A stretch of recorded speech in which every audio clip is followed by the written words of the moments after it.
Namaste. I am Dr. Sylvia Marjan, currently doing my internship at Chitwan Medical College, and I will be your host for today. With a new enthusiasm and the will to learn, it feels good to be back. Yesterday, we learned new horizons psychiatry has to offer, and today, here we all are, trying to explore more with our curious minds. The thirst for knowledge is never ending.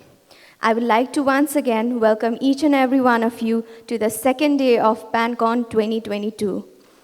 To start with, we have a lecture on social media by respected Dr. Nirmal Lamichhane, Professor and Head of Department of Neuropsychiatry, Gandaki Medical College and Teaching Hospital. To chair this session, I would like to invite Dr. Surendra Serchan and Dr. Rachna Sharma. Thank you. Good morning. Today, the second day and the last day, we are going to start with a presentation on social media. Just this 21st century, we all know that the social media, their role, how they are influencing the psyche of our people, our children. This is the very, there are positive aspects also, but equally improper use of the social media, they are very much negatively influencing in the making of the psyche of the people. So our Professor Dr. Nirmal Lamichhane from Gandaki Medical College, he is going to highlight, giving a lecture on this topic. Let's just listen, and I will request to proceed ahead with presentation. Thank you, sir.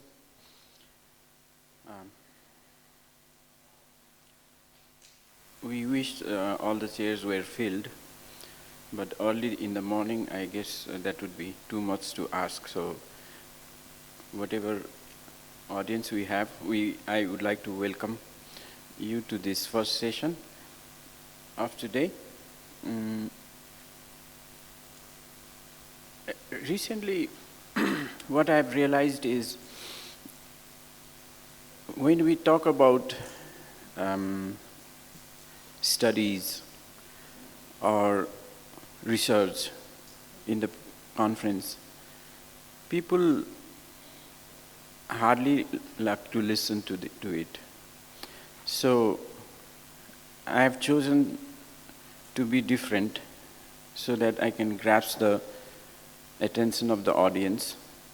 And what I do is, when I present anywhere, if 50%, more than 50% of the audience are with me, I continue, otherwise I stop. So if you think my presentation is interesting, make sure you pinch your fellow sitter if he's dozing off, so that you don't miss it.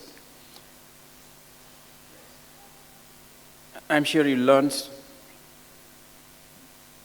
something from this presentation. अपने आप मियाँ मिट्ठू, है ना sir? ऐसा तो बिल्कुल ही नहीं होगा. And in learning, I have realized that we should use all the modalities so that we can grasp the attention of the audience. So I use a lot of them. And I'm sorry, Chairperson, I break all the rules of PowerPoint presentation. So let's make it more interactive. I think psychiatry has always been enigmaed by stress. But I believe stress has no more and no less effect in mental health as it has in any physical health. It's a big claim. You can debate with me.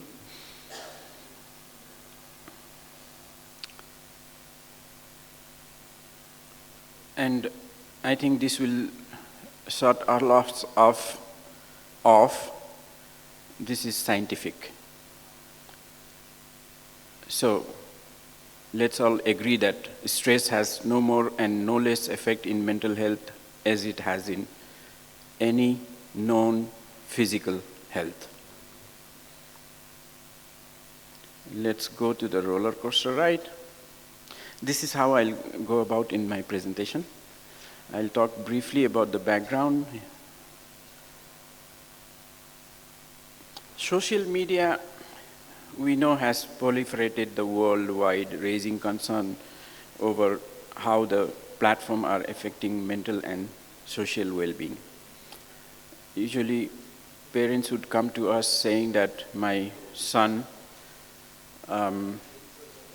or daughter never leaves the mobile or tablet or laptop. They are always in their room. They do not come out.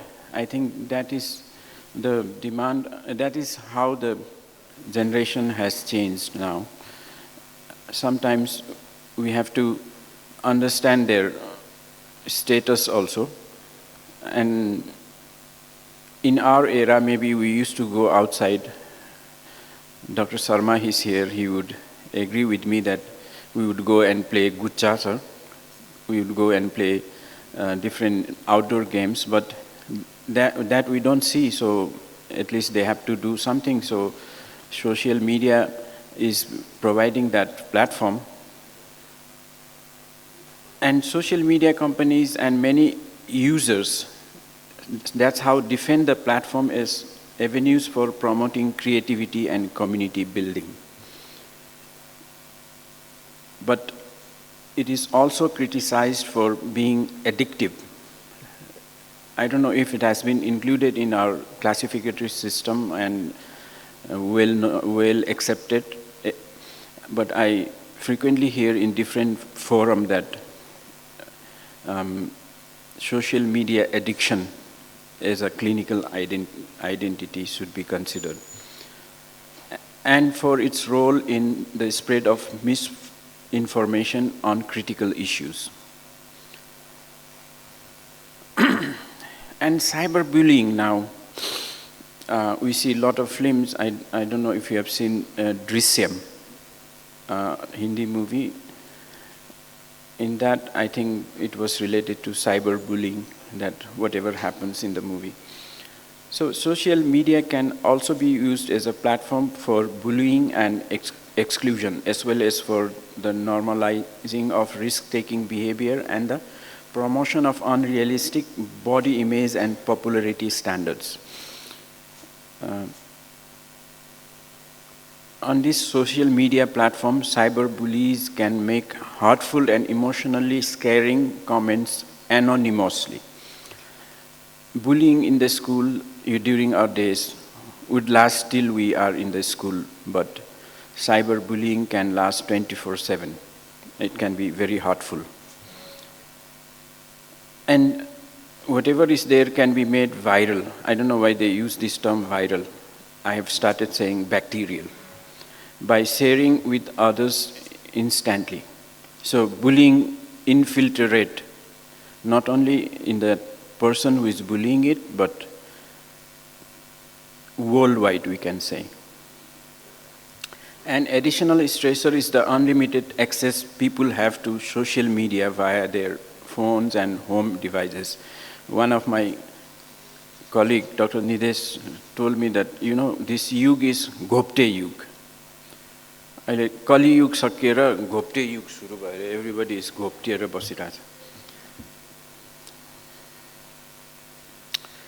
Unlike traditional bullying, cyberbullying is constant, as I said, and leads to long-lasting torment.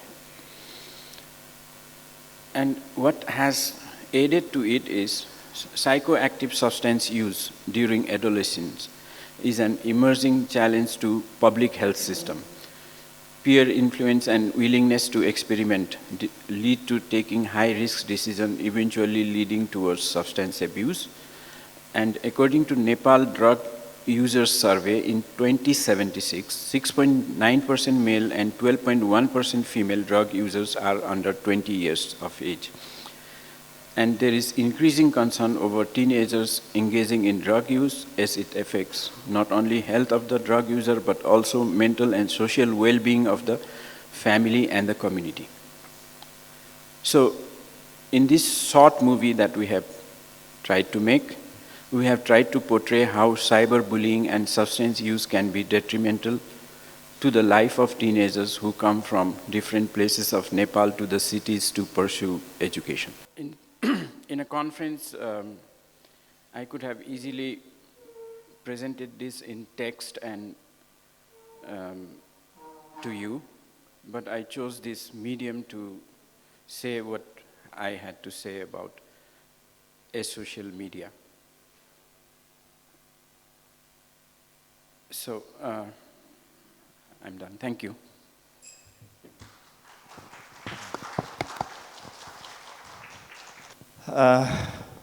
This advent of internet, digital age, has been the game changer of the 21st century. The whole world knowledge and the information we can have in the mobiles, and how important has it been to the health of mental health of people. He has tried to highlight the negative effects, aftermaths of negative effects that can have on the young generation. It is not only very high use for the scientific endeavor, for the gain of knowledge, but it can be equally very much detrimental.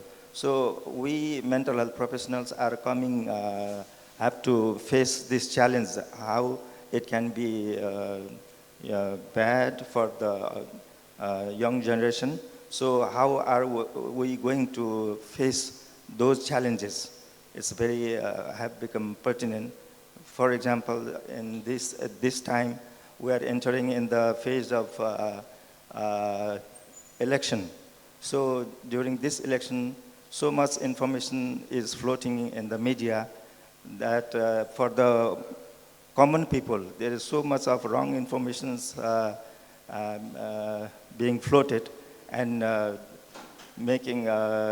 giving the bad information unfounded, unbased, very superficial type, and that's making the determining factor in the making of their opinion.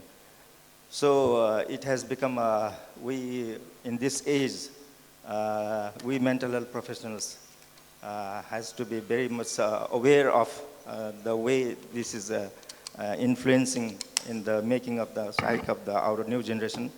And we should be working together to find out there have come out many findings about its effects, and but we should be working towards finding the proper ways of solution to this misuse of the media that can bring to us, to our society and to our new generation. Especially it is for the bad effects we are facing in the life of our young generation. They are growing in the areas of in this growing social alienation, and they are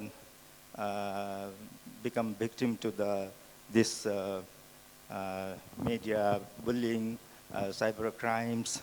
So he has tried to highlight one important fact of our present day, and I want to call all our new doctors also that we should be finding ways to how to save our young generation,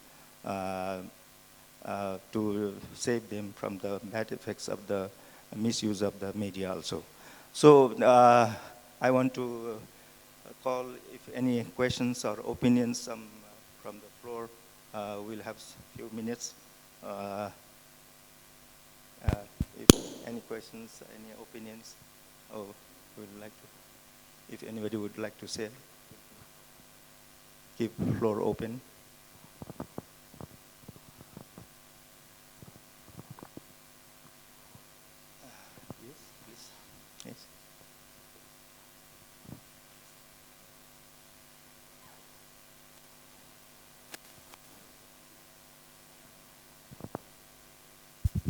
Cyberbullying is so common.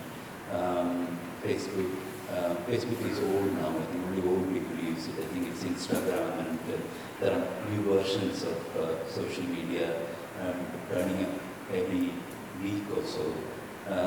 That's becoming a major problem. So many young people are suffering from depression. Self-harm is increasing. Cutting is actually increasing significantly. It's coming from the pro. So we would like to thank Professor Nirmal having to brought out the important issue of the modern age. So now we have finished the time allocated. I declare this session closed. Nirmal Lamichhane, you showcased the real scenario. It helped us observe about the impacts and the aspects of the media in today's modern world. To felicitate the speaker and the chairpersons, I would now request Dr. Vishwabandhu Sharma to please come on stage.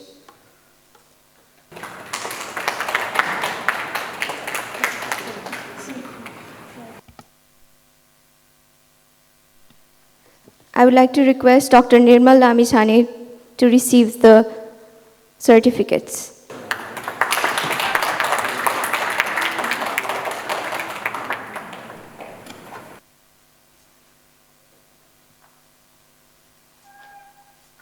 Thank you, sir. Now, I would like to request Professor Dr. Surendra Serchan to please come forward.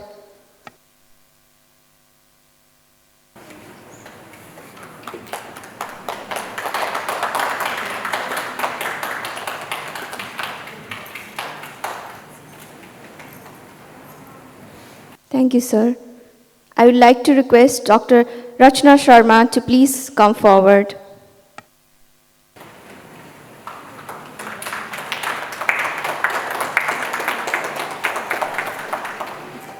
Thank you, ma'am. Thank you, Dr. Vishwabandhu Sharma.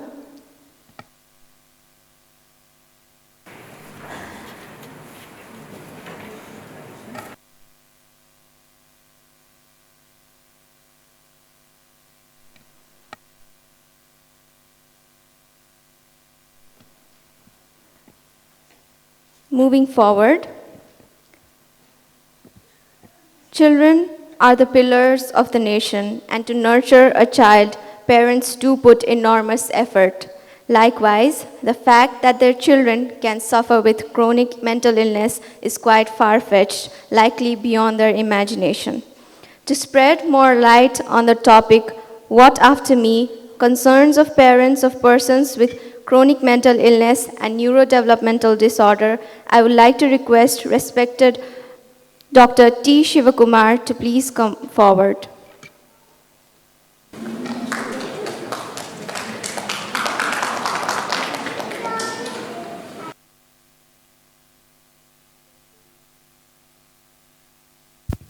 Is there a chairperson for this session?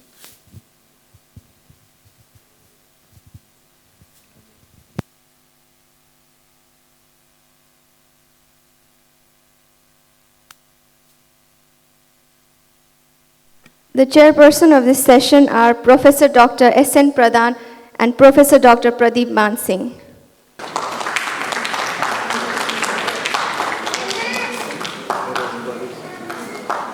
It's very, very much important.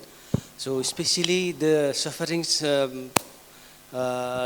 by the family members regarding the future of this, the thoughts of future of these children with chronic mental disorder or neurodevelopmental disorder is very much important.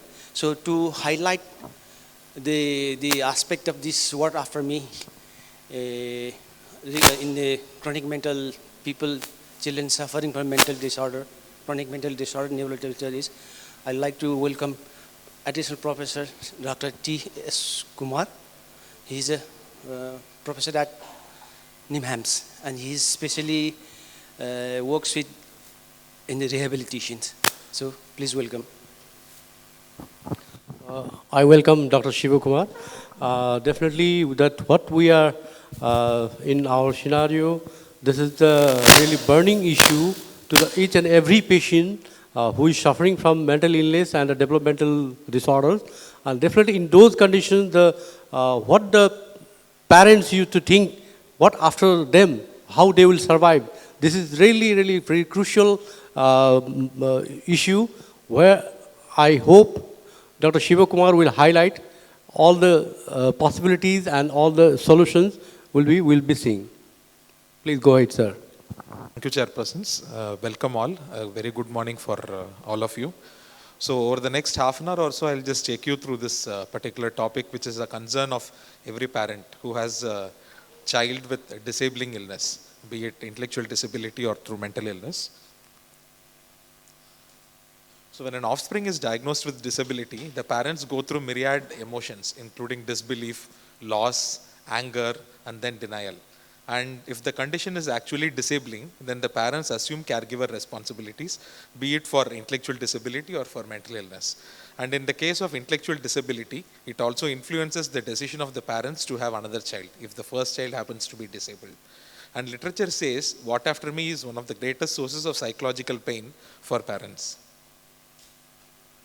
This particular book by Arun Shourie actually describes the travails of parents. So he is a well-known politician and then also writer. He has a child with intellectual disability, as do several other popular personalities, including I think the current CEO of Microsoft and I think the former chairperson of SBI in India, etc. So because the condition prevalence is actually pretty high. And in case of intellectual disability, what the parents can do, because the onset is early in childhood or right from the time of birth, so the parents can actually help in grooming the child to achieve their best possible potential. This includes liaising with teachers and then parents, and also offer opportunities in a supportive environment, help them manage instrumental activities of daily living and activities of daily living, and address any behavioral issues. This ensures that people are able to function at an optimal potential and help them lead a satisfactory life. And the role of parent support groups becomes crucial. In the context of India, we have Parivar, which is the National Confederation of Parent Associations of people who have intellectual disability. And in the context of mental illness, we have parent support groups like Association of Mentally Disabled and Face Mental Illness. So these actually play a crucial role. Especially in intellectual disability, the Parivar organization, they hold annual conferences, like psychiatrists in India or in Nepal. So they actually hold annual conferences where parents meet, come together, and then they discuss about issues which is close to them. So these are two books which are available, so which actually describes the parent experiences. So one is the book called Gifted, and then the other is Precious Souls. It actually describes stories of actual parents who have a child with intellectual disability and then other disabilities as well. So what after me? When does this question actually arise? It may be right at the time of diagnosis, it becomes pretty early in the case of intellectual disability, while in the case of mental illness, it starts somewhere around late adolescence to early adulthood, when mental illness actually has its onset. And in a lot of cases, the parents actually feel the person will become better over a period of time. Say frequently, we come across a lot of parents of children with intellectual disability, the doctors actually told them that as the child becomes older, the child will actually become better. So they wait, and then the age crosses 18, 20, 25. So it's only at that time they actually realize that there is going to be a gap between what they expect and what is actually going to happen. And frequently we also find parents are referred for rehabilitation, and we ask what is the reason for the referral. They say that we want to get a job. And why a job right now after so many years, etc. So beneath the surface, you just explore a bit more. So the underlying theme is what after me? How will my child actually manage? Maybe if this person goes for a job, it's not only about income, it's also about the fact that you have a daily structure, you are able to go and interact with others. So seeking a job is not just an idiom of wanting money, it's also about high functioning in several other areas. And death of a parent is something which actually precipitates, because they have been managing the child together, and right now they have to manage all alone. And when pointed out by others, and possibly many more. So you may be aware about John Nash, who was portrayed in this. He's a Nobel laureate and also portrayed in the Hollywood movie Beautiful Mind. His son is another John Nash Jr., and he also suffered from schizophrenia. He's still suffering, he's diagnosed. So before they died in a car crash, like Alicia Nash, who is the wife of John Nash, is supposed to have told, when I'm gone, will Johnny be living on the street? Because we will be taking care of the person when we are there, but what happens after our lifetime? So this is a question which is not there just in developing countries like India and then Nepal, it's also there in developed countries. And what do parents desire? They only desire that the basic needs are met, the emotional and social needs are met, and there is someone to take care of healthcare needs. It's important, hence, to make a plan, like where we actually find out what is the preference of the patient as well as the preference of the family. So we need to use the shared decision-making paradigm, and the actual process takes multiple sessions. It's not something which we can finish in a single session, because parents do come up with some of these concerns to us as clinicians. We may not have a very satisfactory answer to do that. So what is necessary is start discussing about it, involve the various stakeholders who come there, and then build some amount of consensus over a period of time. And people to consult includes trusted relatives and then friends. Most commonly, it's a family affair, is what we find. And in places where the joint family system is still there, there is someone in the family to take care of. But things are becoming increasingly difficult, especially like in India, in urban areas, where people are actually migrating, the joint family system is actually coming down, and there is a proliferation of nuclear families, and especially in cases where you only have a single child. So then, and the child actually becomes disabled because of ID or mental illness, the situation becomes a lot more difficult. And you need to consult the mental health professional, rehabilitation professionals, and a certified financial planner and lawyer. We will see like why we need to consult all these individuals over the next few slides. So it's important to start the transition when the parent is healthy. Like some responsibilities can be taken over by other people, like maybe the future caregiver or the guardian, be it in terms of managing finances, taking the person to the mental health professional for the periodic checkups, etc. So this is something. And we need to understand the ability of the person, because each person is unique. The strengths are different, the weaknesses are different. So we need to find out what the person and what the person cannot do. And we need to develop an individualized support system, like we find out what are the weaknesses, and we ensure that for those weaknesses we offer certain services which can actually help the person manage as independently as possible.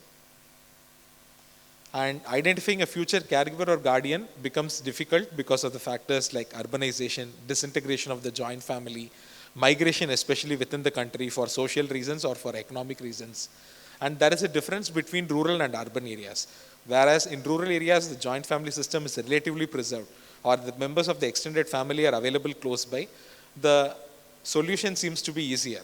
And especially in lower socioeconomic status where you do not have too much to rely on, or people lead a hand-to-mouth kind of an existence, people are in fact more ready to come and then extend support. In contrast to urban areas where the income is better, but people are relatively reluctant to find out or to actually assume responsibility when the parents are not there. And caregiver burden is also an important concern. So in the Indian context, we usually find siblings are the persons whom the parents actually trust. They expect them to take over, but then there are other difficulties also. And if the person is married, then possibly spouse, and if either of them are not there, then possibly other relatives. We also need to discuss about the issue of financial burden versus emotional burden. So when money is there and the person is unlikely to be a financial burden to the prospective caregiver, there is a likelihood that the family members may come forward relatively to take care of this particular person. It doesn't take too much of an effort when you just have to feed an additional mouth, ensure that their clothes are washed, and this person is gainfully employed. But in cases where there are other behavioral issues, for example, comorbid substance use, or undesirable behavior like aggression, etc., when the person becomes angry, and then the other caregivers are likely to take a step backwards and maybe say that we are not comfortable taking care of this particular person.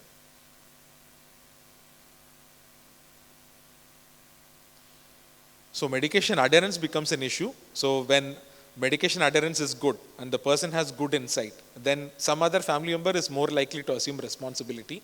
But then when there are undesirable behaviors, when there is substance use, people do not want their children to be exposed to these within their families. For example, a person smokes. Other than that, the person is actually doing well taking medications, but the other family may be reluctant because they form a wrong kind of a role model for their children who are growing up in the same household.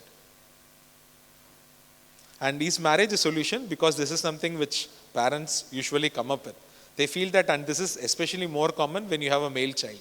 Like with a female child, people are not so forthcoming in the Indian context is our experience, but they want to see that we will get the person married off to a female who is from a lower socioeconomic status, and maybe we will provide money and then social security, and they think that the problem will actually be solved. But in our experience, many such cases we have found that it doesn't work, because the expectations of people are changing, and it's not that once you are married for the rest of your life. So once the person gets married, understands this person is not going to become better, we have found that they actually leave. So there is either a social separation or even legal separation. So what do we usually inform is, first check if the patient is actually interested and actually understands what are the marital responsibilities. If you understand, then possibly go ahead. And you also check if the prospective spouse is informed about the patient's condition, is willing to accept this person as he or she is, and associated responsibilities. In the Indian context, there is the National Trust Scheme and there is a scheme called Garonda Scheme. But there are very few such Garonda centers in the entire country. Like in the city of Bangalore and the outskirts of Bangalore, there is one such organization which takes care of this by the name of KPMRC. So they have this long stay facility where about 20 to 25 persons with intellectual disability, they actually stay, and the facility is managed by parents. So after the lifetime of one parent, then there are other parents who actually take over. They periodically come there, they visit, and they actually make sure that their ward is comfortable with this particular facility. The idea is the person becomes familiar, and when one parent is actually not there, then the person actually comes and then starts staying here. And when that parent also goes away, by this time the person has a social network in that particular organization. But is it possible to have group home facilities for persons with mental illness? We do not know. But we do know of facilities like long stay facilities where run for persons with mental illness. So in this particular book, which actually details about non-governmental organizations in India, so this theme of what after me periodically comes. Like, why do long stay facilities, why were they started in the NGO sector, when all along we say that the family system is our strength and family actually bears a lot of it. The reality is family actually takes care of maybe say 80 to 90% of the families, like they take care of their wards, but in about 10 to 20% it becomes a challenge. I think that it must be the same in Nepal also, where the family members are actually fed up, especially when the person has poor insight, has comorbid substance use and undesirable behaviors. They do not want to take care of this particular person. So fear of death of a caregiver, felt need to support the patients for an extended period of time, and aging parents, especially when siblings are not in the same country, they have shifted abroad for greener pastures. So these are some of the reasons because of which there is a felt need, and once there is a felt need, there is a demand, then the supply also comes in. Currently it is being catered to by non-governmental organizations, and of late in India there are even for-profit private organizations which have started these kind of facilities. So the people from abroad, they send a hefty amount every month to ensure that their sibling is taken care of in their private organizations. So we have come up with some of these pamphlets, like I have got some of these pamphlets with me. So people who are there can actually collect these pamphlets, and we also have soft copies. So we've developed two pamphlets. One is What After Me for persons with severe mental illness, and this is for parents and then other family members. And the other pamphlet is What After Me for parents who have a child with intellectual disability. And coming to policy and legislation, we have two acts. That is the National Trust Act of 1999, which covers persons with intellectual disability, autism spectrum disorder, multiple disabilities, and cerebral palsy. And the Rights of Persons with Disabilities Act 2016, which covers this. And according to the Indian mental health policy, so it actually speaks about orphaned persons with mental illness. And they say that there is no provision for home care and support when the caregivers are no more. It recommends assisted living services in institution, in the community, as well as in the family. And the Mental Health Care Act actually speaks about halfway homes, sheltered accommodation and supported accommodation in India. But currently, a lot of these facilities which I have highlighted in red, they do not exist as of now, or they are available only for a minuscule part of the population. And welfare benefits for persons with disabilities, like the government does offer certain benefits, including monthly disability pension, pension transfer, income tax concessions, etc. So I think this is another thing which we usually advise. So first get a disability certificate, which actually helps you access some of these services. And once you have a certificate, educate yourself about the various benefits which the country actually gives you and try to optimize it. Coming to financial planning, so why do we actually plan? Lack of job stability is actually a thing of the past. The number of government jobs are coming down, the private jobs are increasing, and you can be fired at any particular point of time. So that is one.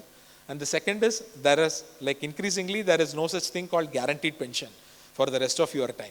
Like some Indian states, most of the Indian states, what they do is, you contribute some amount when you are working, the government contributes an equal amount, and at the time of retirement, you are given that as a corpus. So you do not get a lifelong kind of a pension. And people are increasingly living longer. Like the average life expectancy is about 72, 73 right now in India. And over a period of time, it may increase and become close to that of a developed country. So people are living longer. They are unlikely to get a lifelong kind of a pension. And medical expenses are increasing. And the lifestyle is also changing. So people need to plan for finances for 2 generations. It's not only for their retirement, but also for the lifespan of the children with disability as well. So there is this particular pyramid which we call as hierarchy of financial planning. So if you go to a certified financial planner who actually analyzes like how much money do you have, what is your life goal, they are likely to tell you like how much money you are supposed to keep for contingencies, how much you need to invest, etc. So this is something which maybe it's not the purview of mental health professionals, but this is something which is pretty useful when we have to discuss what after me issues, especially for people from the middle socioeconomic status and higher socioeconomic status.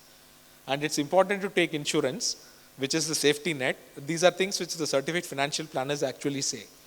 And understand that take a term insurance rather than money back kind of policies, and also go for investments.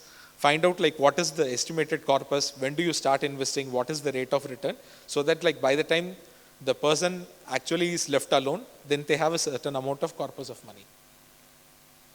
And legal issues, like whether you need to trust relatives, are there any legal arrangements to ensure that the person will not be taken advantage of and this money will be used for the welfare of this particular individual. So there are some legal provisions like making a will and then forming a trust, which are available in the Indian Constitution. So we have also come up with pamphlets on this, like what is the procedure to take a legal guardian, like when it is an extended relative or even appoint someone else as a legal guardian, and how to make a will and then form a trust. So there are books in the Western context which discusses about this, about special needs financial planning and then how do you plan for what after me kind of issues. So recently a book has also come out in the Indian context about financial needs, financial planning for families having a child with special needs, which I would actually recommend. I am of late, like I'm recommending to parents to buy this particular book, go through that, because that gives them some amount of idea about financial planning. So these are some useful websites which are there. And this is like Plan Special Needs is actually from the same author who has written that particular book. It actually tells those issues. How do you arrive at a corpus amount? How do you estimate like how much money you need to save and how long you need to save? So it actually simplifies a lot of these things and then discusses this in detail. So coming back to John Nash, like after the demise of parents, he continues to live in his home and he receives regular support from the program for assertive community treatment that helps maintain his independence. But in developing countries, we do not have those kind of programs and we need to work on developing these kind of supported services. But in our countries where there is already a shortage of mental health professionals, that is a tall ask. We need to see how systems will actually go.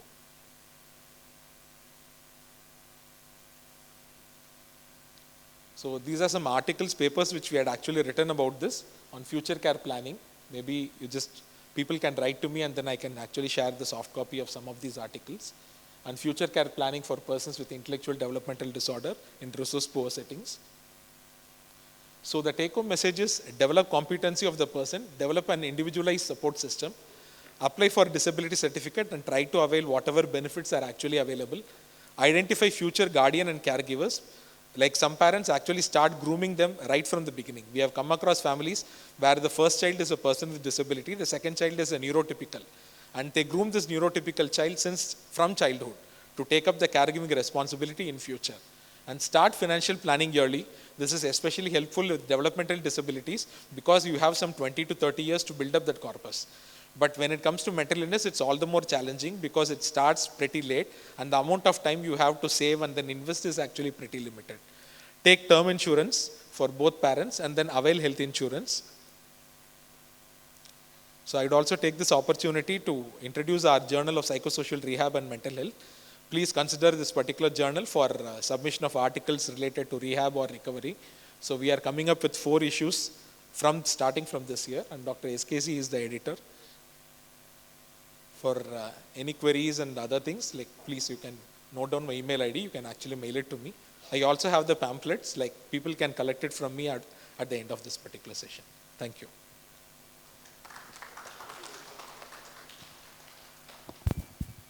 Thank you very much, Dr. Shivakumar. Definitely it's a practical question and a burning issue in the current scenario in our perspective. And really it's a big question, but the answer is really, really difficult. It's type of problem we do in our clinical practice we are seeing almost daily. I have one example of one of my patient I wanted to share with you, please. One of the patient who is suffering from Down syndrome and as well as bipolar disorder. Now we can see that the 2 disorders are there, developmental disorder and then after the bipolar disorder. And they were rich enough to sustain their family and only one son is there. That's the thing. And the parents were always concerned that what to do next.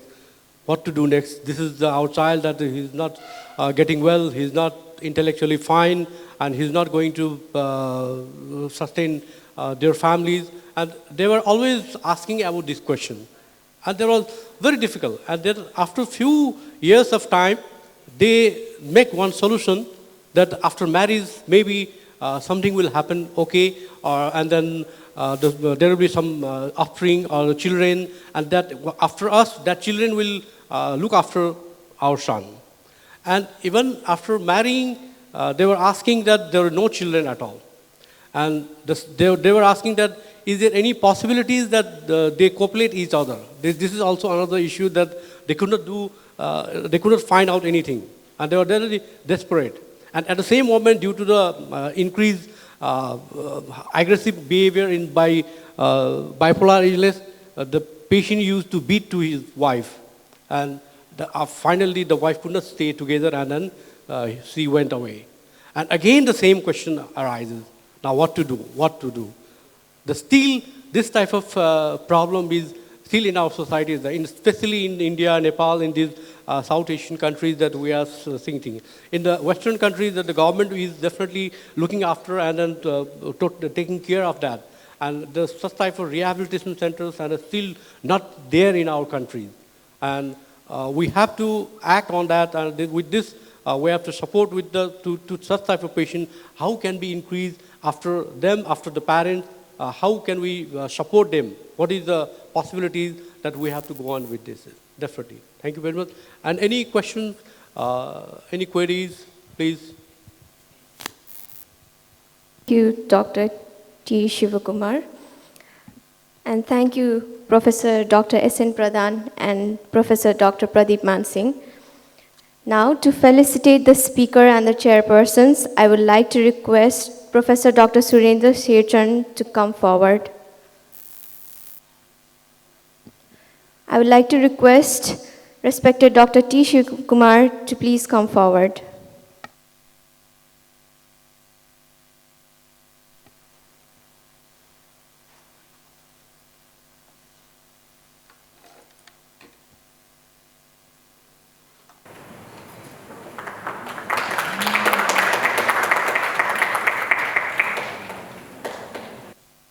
Thank you, sir. I would like to request Professor Dr. S.N. Pradhan to please come forward.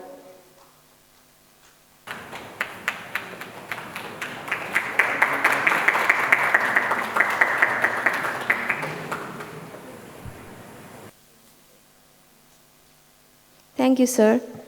I would like to request Professor Dr. Pradeep Mansingh to please come forward.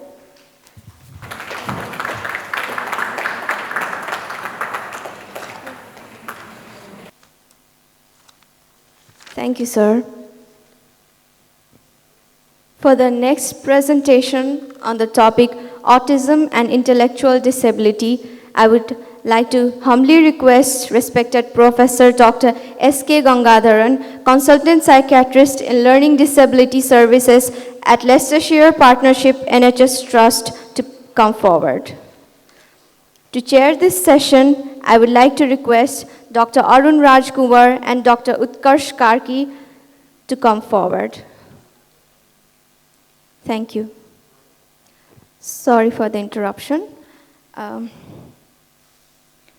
Arun Rajkumar and Dr. Utkarsh Karki are not present here today, so to chair this session, I would like to call Dr. Suman Singh and Dr. Mahendra Raj Nupani. Thank you. Good morning. It is my proud privilege to introduce Professor Gangadharan, who's come all the way from UK. He's going to be talking about ID and autism, which are very, very important topics. These patients, in fact, represent a huge chunk of people who require help and rehabilitation. Unfortunately, very little is done about it. And I'm sure sir will give food for thought to everyone concerned today. Thank you, sir. First talk, and in the second session, where we are doing a double act, we will do autism. Okay, that's okay with everyone? Thank you. UK is one of the very few countries where there is a subspecialty of psychiatry of intellectual disability. So I trained as a psychiatrist, moved over to UK, and after getting the membership, I decided to subspecialize in this field. At the moment, I work as a consultant where we have a specialist assessment and treatment unit for people with developmental disorders, where they come when they have significant mental health problems or behavioral problems. And we also have a community team. We have about 8 consultants covering the whole of Leicester and Leicestershire, one of the counties in UK. And there are similar arrangements for the rest of the UK as well.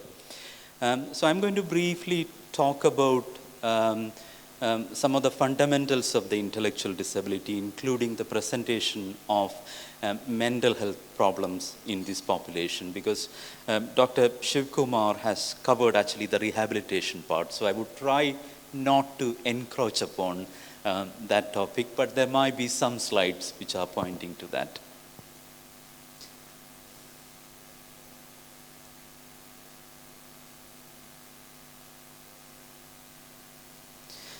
Just to be clear that everyone is on the same page, people are familiar with this Gaussian curve.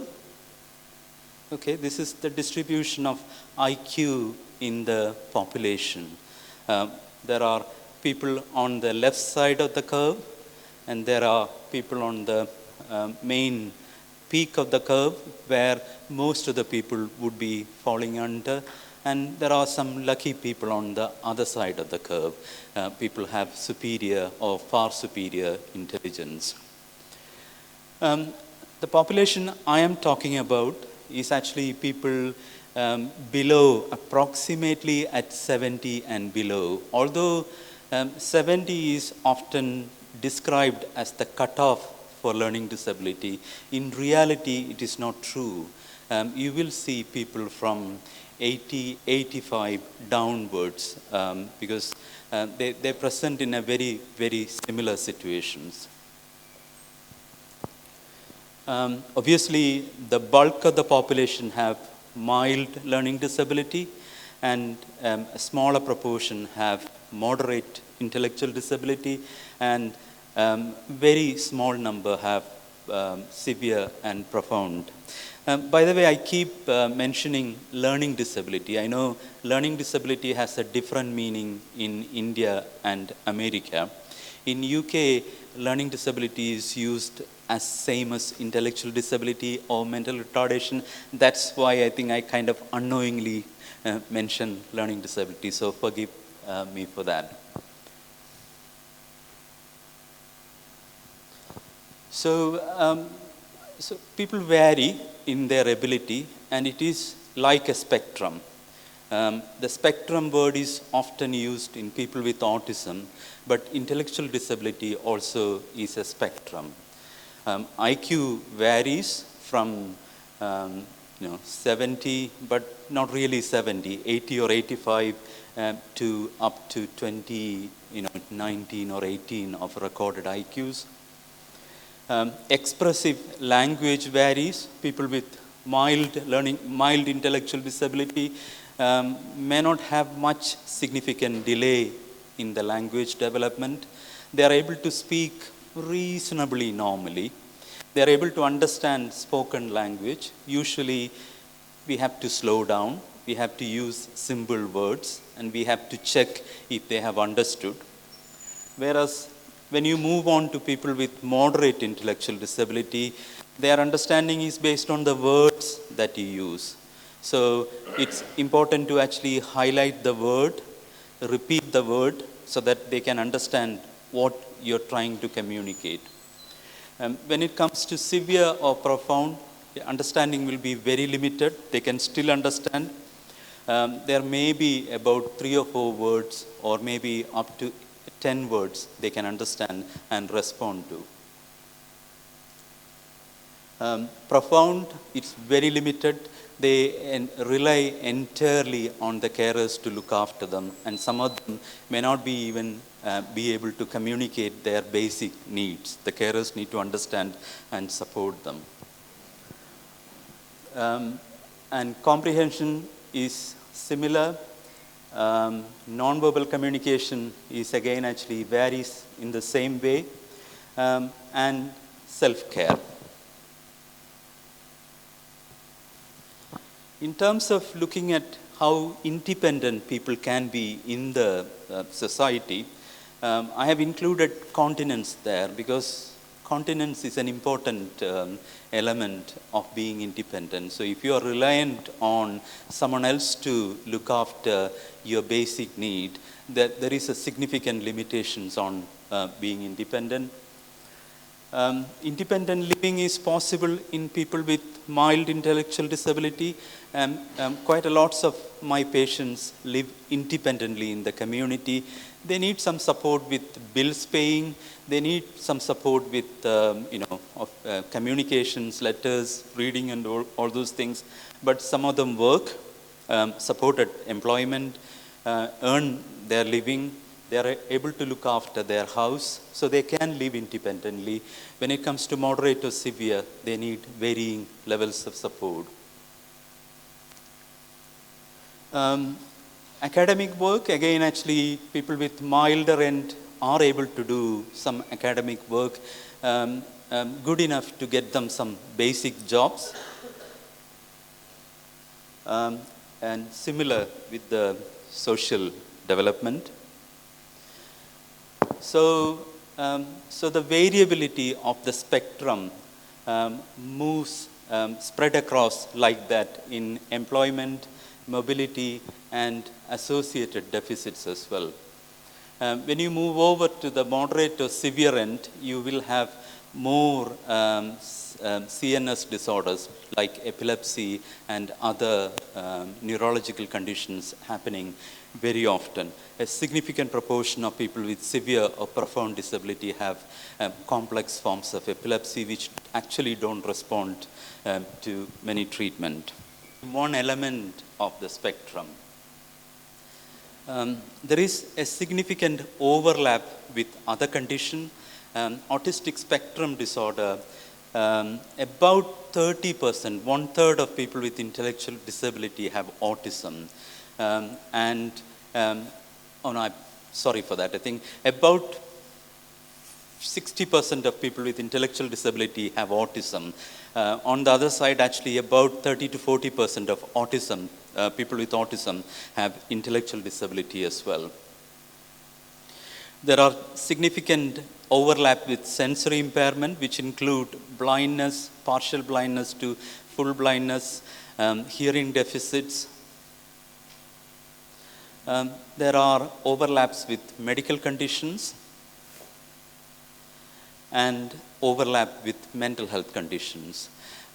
It's actually the layering of this problem. I mentioned that in another presentation yesterday, layering of this problem, which makes the assessment, diagnosis, and management of mental health conditions in this population particularly difficult.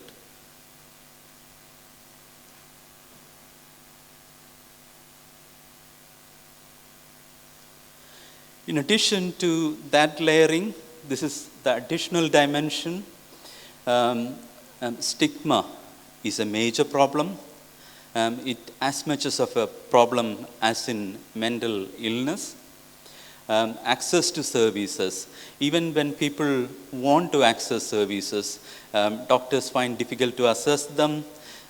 Even in UK, where there are laws and support system to access services, access to services is a significant problem. So when they get admitted for mental health problems within my unit, we identify medical conditions which have not been diagnosed or treated for many years with significant complications.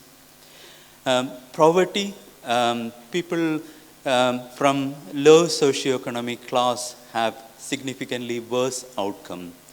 And again, education of the parents is a significant factor when it comes to even Western countries, but more so in Asian countries and other areas.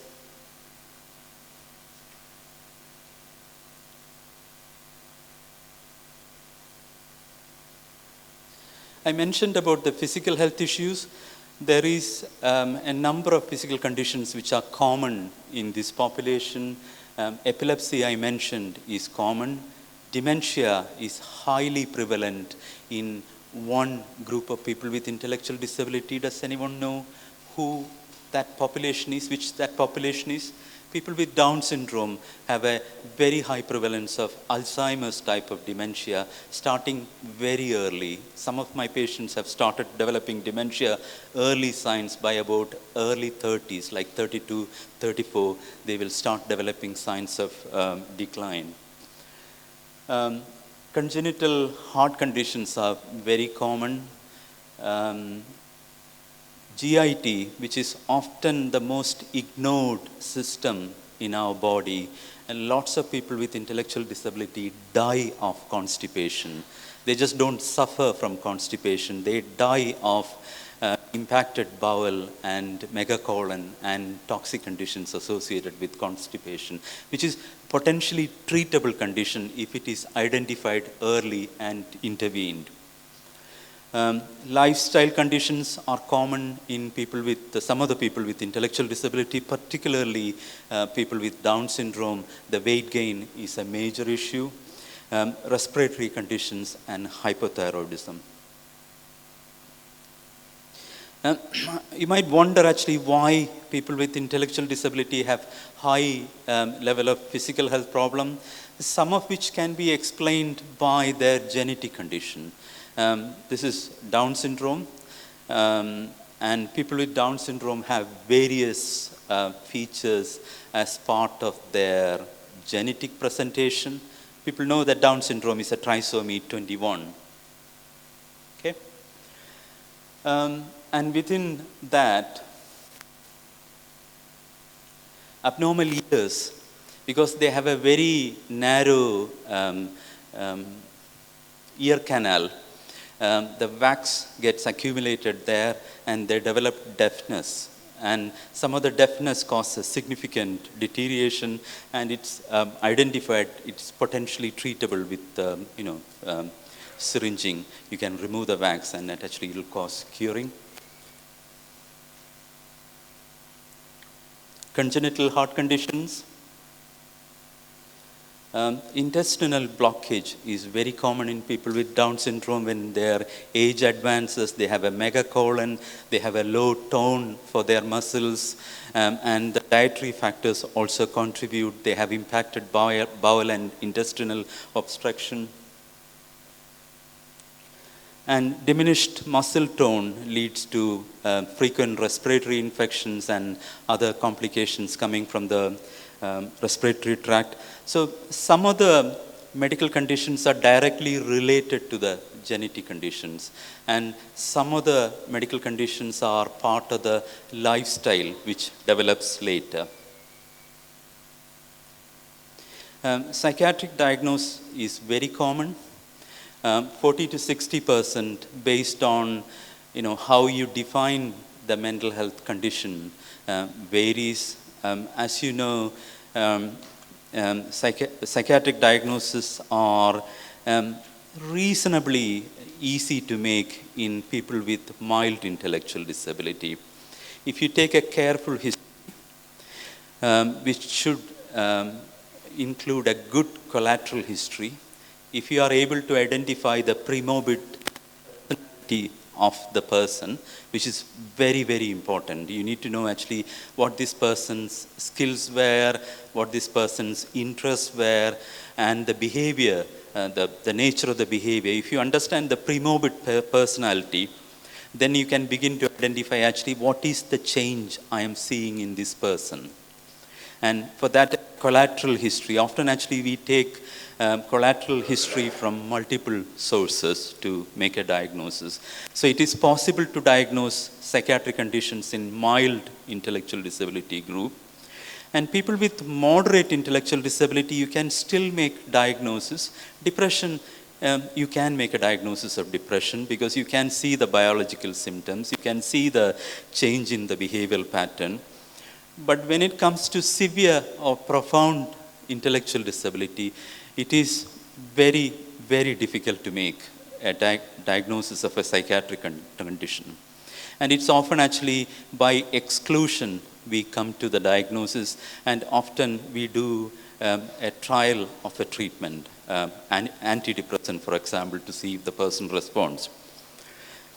I'd like to tell you a very short story.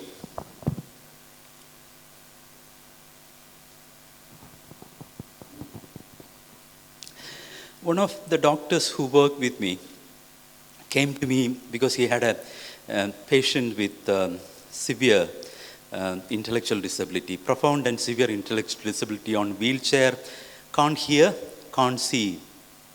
He came to me because there is a difference of opinion between parents and the professionals, daycare people who are looking after this person. Daycare people said he has actually become better over the last 2 months. He's more cooperative, his behaviors are less, and he's actually better. Mother says, my son is worse in the last 2-3 months. And there is a difference of opinion, and the doctor wasn't sure actually how to resolve it. So we try to understand the perspectives from both people. Mother said, my son had certain types of behaviors. When he is taken out in the car, he will tuck his legs under the seat. So when you reach where you need to go, and when you try to get him out, it's really difficult to get him out because he would refuse to let the leg go. He will be stuck there, I think. He would resist to come out. And he's not doing that anymore. It's not just him. And when you speak to the daycare people, he says actually, when he comes to the daycare, it was so difficult to take him out. So now it's so easy. He's actually not resisting, and he's not creating much problem within the daycare. He's just sitting quietly.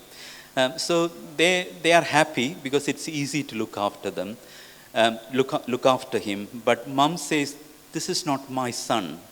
And then when I took more detailed history, mom said, doctor, you know that he can't hear, he can't see.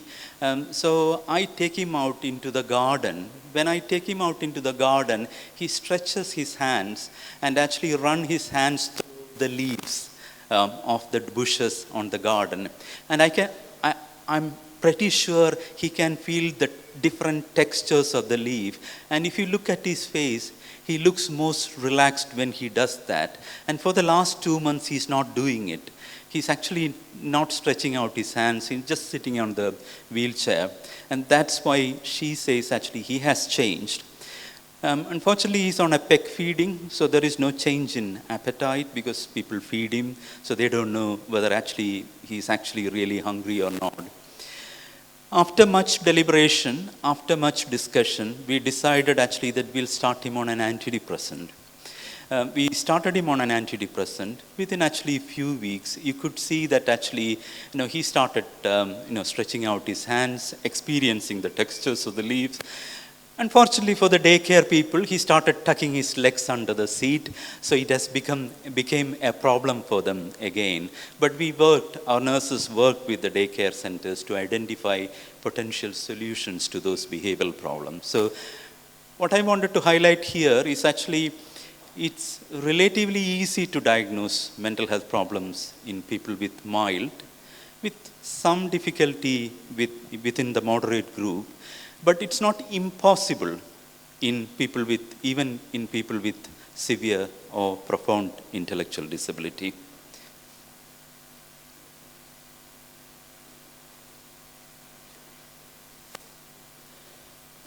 I talked about this. Shivkumar, my colleague, has made this leaflet, and he has pointed to this leaflet in his presentation. And I think this is an important question, and not just in India or Nepal. It's the same question in UK as well. And often when I see people with Down syndrome or similar conditions with elderly parents, that's a question that they ask themselves. In UK, there are potential solutions to the problem. Anne-Marie here, they are not real pictures I've just picked up from the internet, but the description is real patients. Anne-Marie here has mild learning disability and Down syndrome, as you can see from the picture. She's fairly able.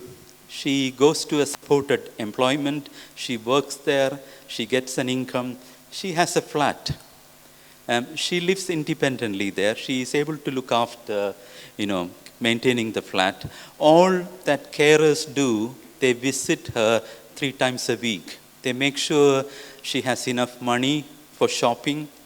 They also do some shopping for her. And they also make sure actually all the paperwork and other things are completed. So they help her by visiting 2 or 3 times a week. But other than that, she lives in a flat on her own. And she has a phone. She knows who she can contact if there is a problem.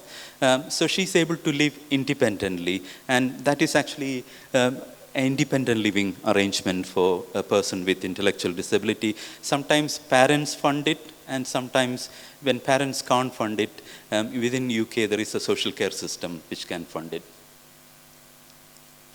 Sabina here, she has more disability. I think she would come into the moderate intellectual disability range. So she's not able to live that independently. She lives with 2 other people because she wanted to live with other people.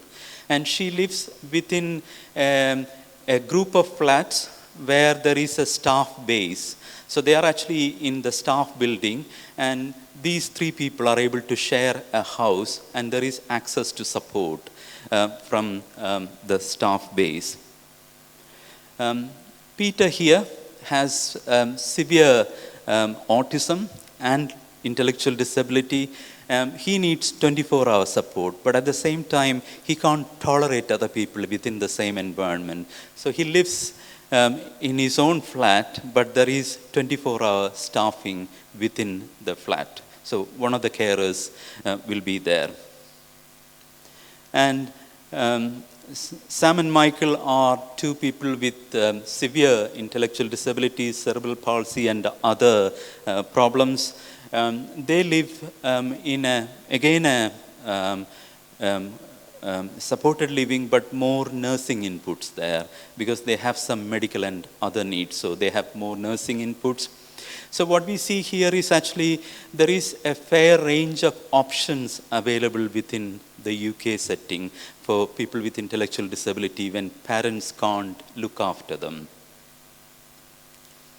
Within India, I think Dr. Shivakumar has mentioned a couple of examples as well. I think this is from my Google search. So, and I have found something from Nepal as well. So there are initiatives within India and Nepal, but I have to say that these are isolated initiatives. And there is no guarantee that these types of provisions are there in all the places. So that uniform access is where we have the significant challenge. Akshata Foundation is something close to my heart. This is a charity based in Bangalore, which is my second hometown. And I am one of the trustees of this charity as well. This charity is started by parents of a girl with autism, and it's run by them, and it has grown significantly. They do training for people with intellectual disability and autism. They call it life skill training. They also train the trainers as well. They train people on functional academic skills, communication skills, interpersonal skills, independent living skills, leisure skills, pre-vocational skills, and vocational skills. Not just that, we are actually trying to connect to different employers within Bangalore to make sure actually that the people are coming through this training program have employment placed in those organizations. So that's what we are trying to do. And we are also trying to start a reasonably big supported living arrangement for people with intellectual disability, acquired the land. We are working on a model that it is going to be sustainable, and it's funded by groups of parents of people with intellectual disability and autism. So we are working on a self-sustaining model for that.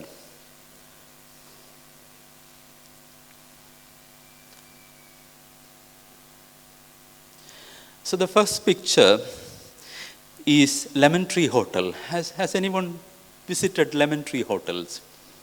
Okay. Have you seen people with disability there? And I think that's very visible. I mean, I stayed in Lemon Tree Hotel in Delhi. I could see actually a couple of people with Down syndrome working there. I was curious how these people are being treated by their colleagues. And I was so surprised to see actually that they were being treated like their equals. So they looked happy, pleasant, and their fellow colleagues were treating them really well. That's because the Lemon Tree Hotel has invested on it. They have mentors, they have support systems, and they support these people through. The second one is, I keep forgetting the name of that charity.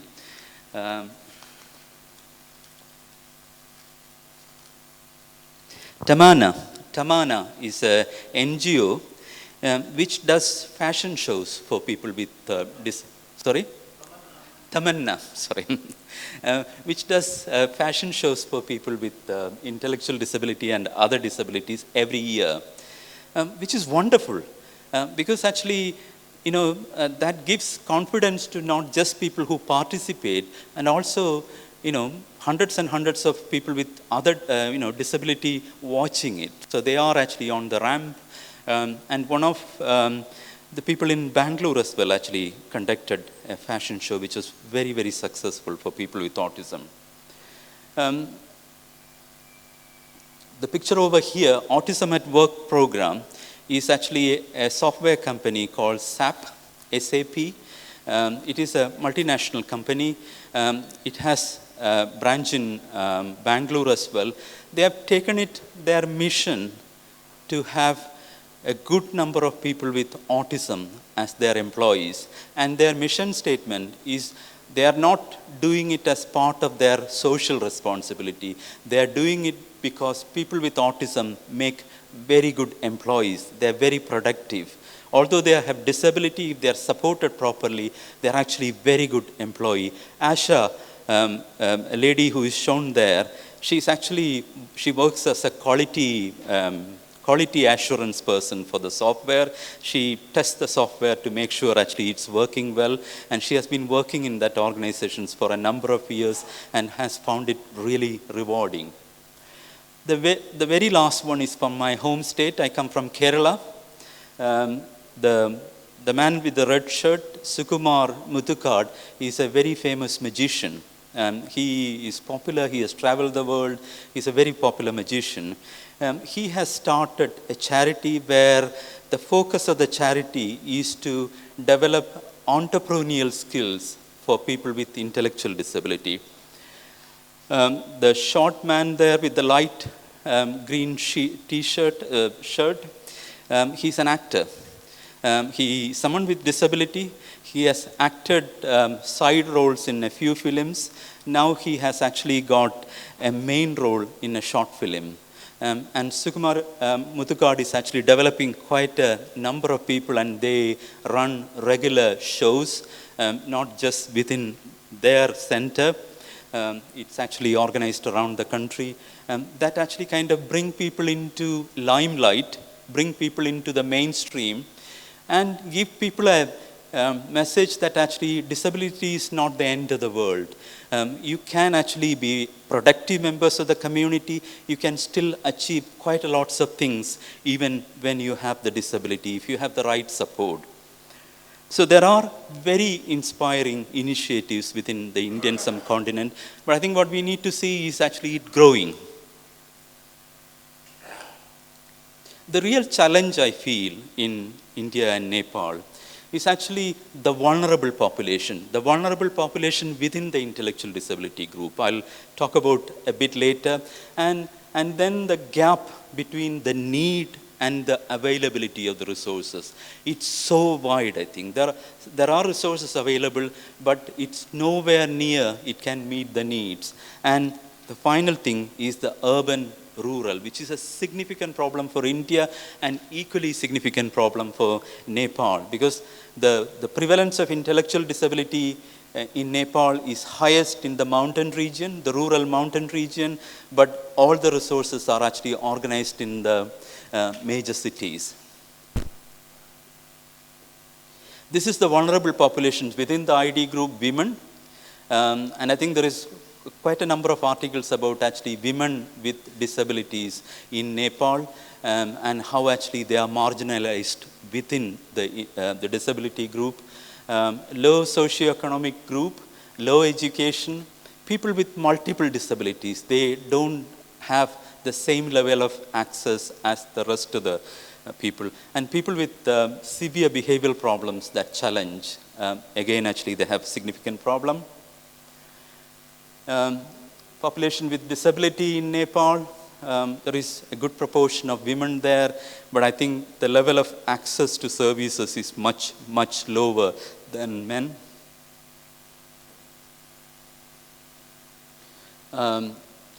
The final point is about the abuse, which is not very often talked about.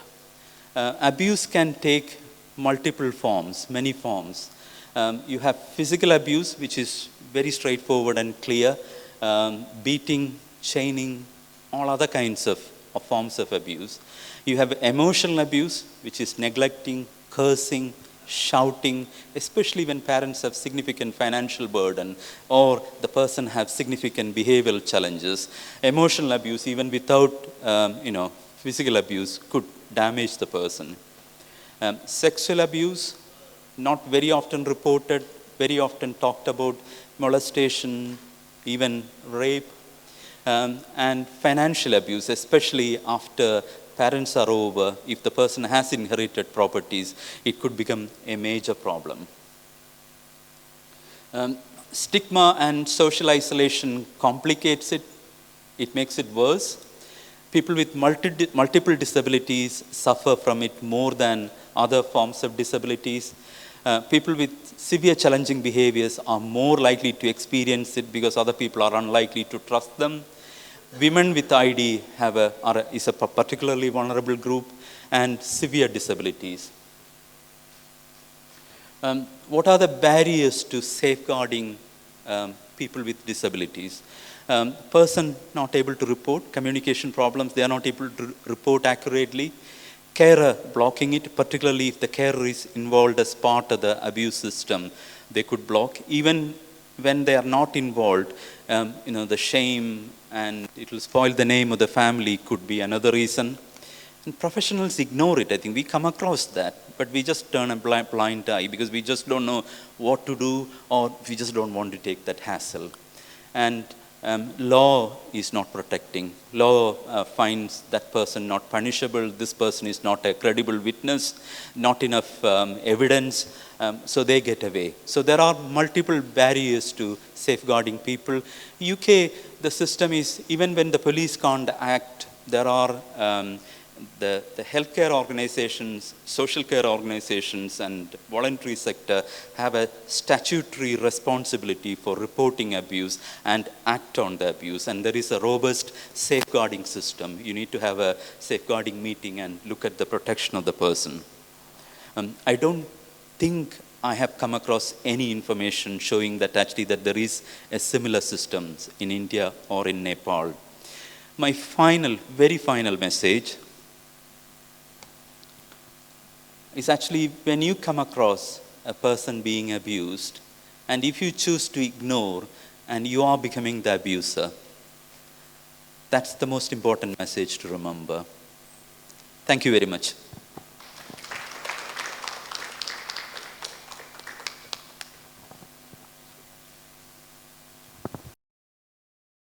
UK, London, is a very Leicester. Very, very, very nice presentation. Very expert presentation. I'm very happy. Autism and ID, these cases are not easy to manage. In my life also, I saw a couple of patients. It is not easy to manage.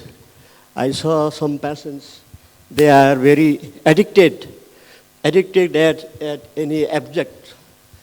Some patients are addicted on the mobile. They should not addicted on mobile. And I saw some patients, they're very much addicted in the laptop. If you could not use the laptop or mobile, they'll be cry and their behavior become irritable. They'll try to beat others like this. But not.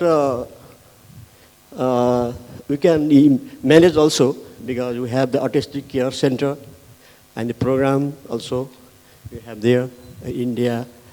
Maybe I have one question that if anybody are very much addicted to the mobile and laptop, how long they can use the mobile and the laptop?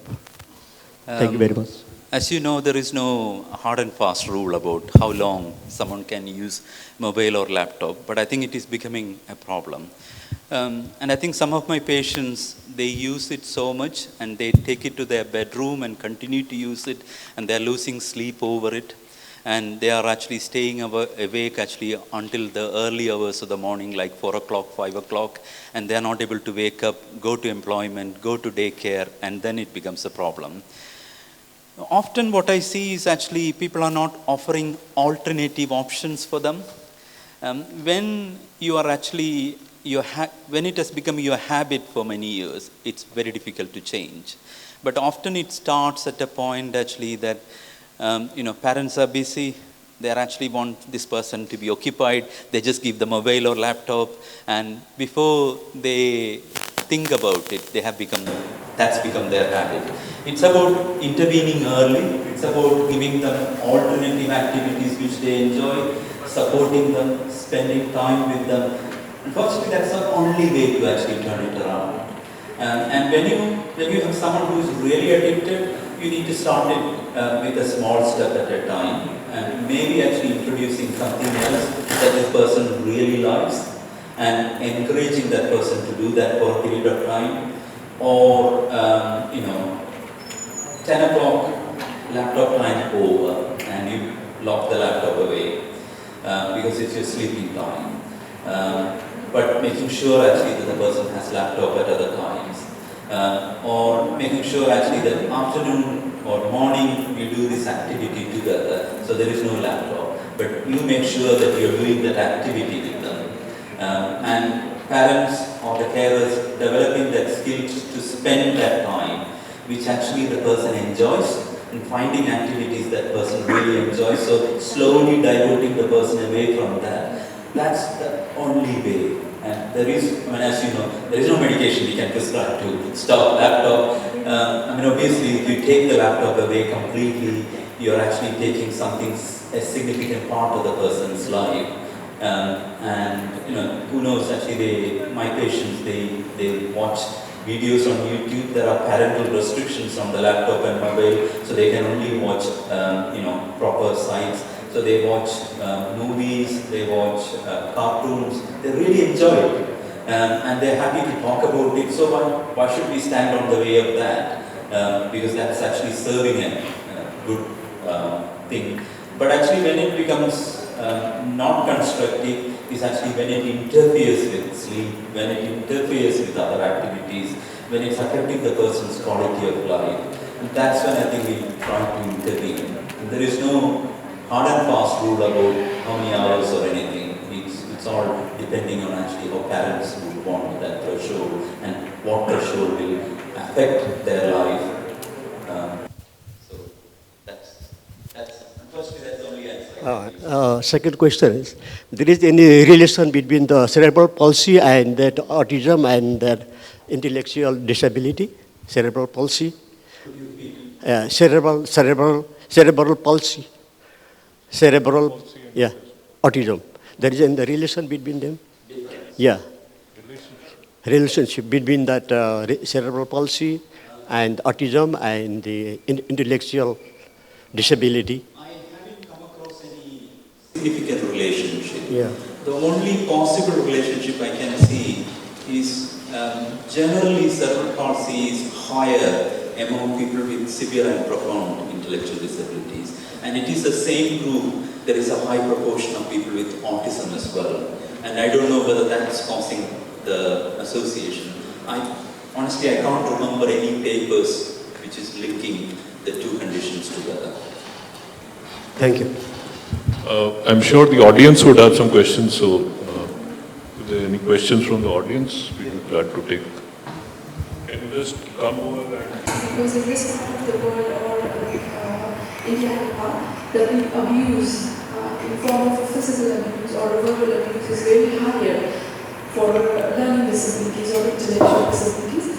So have you ever come across in the childhood some form of abuse? How often it is reported? We come across when we meet people from the remarks parents make. If it is parents in a difficult situation, they're doing it actually out of their frustration, we first counsel them. We try to make them aware actually the negative impact of that on the person. And then be a little bit more curious about actually, is it just a tip of the iceberg? Are there more serious abuse? So that's what a typical stand of a professional would be. If it happens persistently, in spite of you kind of repeating that message, or if you unearth more serious forms of abuse, then as a doctor, I need to report it. I report it to the safeguarding system, which is usually run by the social service. Then they need to investigate it. If there is actually physical abuse, police will get involved and there will be a police investigation. And the decision will be made whether the person is safe to stay with the family or they should actually be moved on to a different place. But most of the time when you have verbal abuse, parents' frustration, then looking at actually, how can you support these parents? They don't have a daycare support. This person is spending most of the time within the family. If you actually take the person away, daytime, and if you give them short rates, UK has a system of short rates. The person can go and stay in another accommodation for a weekend or up to a week. So if you give them the break, if you give them away during the day, so you reduce the parental caregiver burden. And most of the time that will solve it. And when it doesn't happen, that's when more legal actions happen. Nelson, I would like to understand what could be the signs and symptoms of presentation if a woman with intellectual disability has been sexually abused. That's a very... there isn't a single sign, but what you see is unusual change in behaviors. Person being withdrawn, person actually being, very sensitive to the approach of a particular person. The person has evidence of some injuries in the body. And sometimes actually, when you have the first inclination of something might be happening, you then try and see if you can see the person on their own. Spend some time, and sometimes actually I ask, if it's a female patient, I ask actually the nurse to spend more time when they come to my clinic. Can you spend more time with this person? Can you visit this person at home? Can you take this person out for a coffee or tea and spend more time? Thinking that actually that when the person has developed a trusting relationship with this nurse, they are more likely to express. And you can have depression, presentation of depression. You can have presentation of self-harms in people with intellectual disability, being withdrawn. Talking about actually, one of my patients talked about actually, someone walking into her bedroom. That is only a passing mention. So then we had to actually collect more information and work with the person to get more information. So the presentation isn't straightforward. It's not simple. I think as professionals, what we can do is being aware of it. There is a potential that people could be abused, and then watch out for signs and symptoms, which is all these things. There isn't one symptom I could say, oh, yes, she's being abused or he's being abused, except when you see unexplained injuries. It was Dr. Satish was saying, they might say some experiences of people passing, which might be a dissociation. They might be looking lost. They might be just staring at a place, and they might have PTSD-like symptoms. But dissociation is very common. So dissociation, my interpretation is a cry for help, which means that there is something which is happening they can't talk about. Everybody can talk about anxiety, depression, panic, but it's very difficult to talk about a trauma, especially if it is within the family or, it's a neighborhood or something, or a caregiver or a carer who is doing it. So you can't really talk about it. So when you can't talk about it, it dissociates. So they might be having dissociative experiences or dissociative attacks and dissociative symptoms. Dissociation. I guess when you talk about trauma and intellectual disability, any change from a routine or any patient who exhibits new symptoms which are apparently unexplainable, one should think on terms of, because everybody enters some form of a homeostasis, and if there's any change, basically some impetus or there is something which is going on somewhere. Sexual abuse is something that is really very covert, which is something that is not expressed commonly. So it's just one of the differentials that should always enter your mind as to why somebody is, say, tearful or dissociating or having some anxious symptoms or anything else which is just out of the ordinary and something which is not usually there.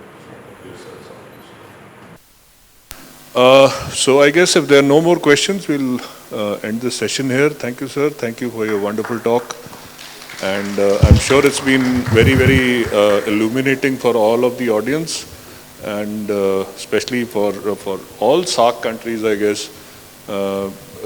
Intellectual disability is, I would say, is something that we should all think about.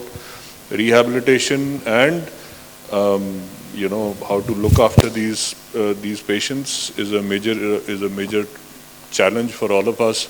Sir has talked about a context which is very removed from us, I would guess, to a large extent. For example, our social services or our other support mechanisms, to a very large extent, simply do not exist, or if they're there, are very, very localized and expensive. But I guess it does give us an idea as to what can be done, maybe at a lower cost, and we need to try to see how we can use those experiences to find our own solutions. So I guess that's how it is. Thank you very much. S.K. Gangadharan, your presentation has widened our thinking dimensions regarding autism and intellectual disability. I would like to apologize to Dr. Shubhmohan Singh for mispronunciation previously. Thank you, Dr. Mahendra Raj Nipani and Dr. Shubhmohan Singh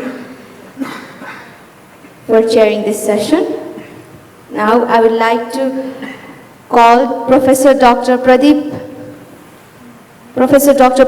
Man Singh to felicitate the speaker and the chairpersons.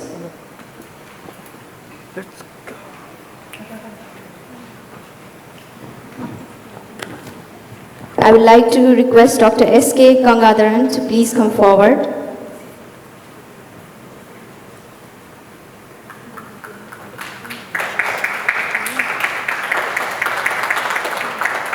Thank you, sir. I would like to request Dr. Shubhmohan Singh to please come forward.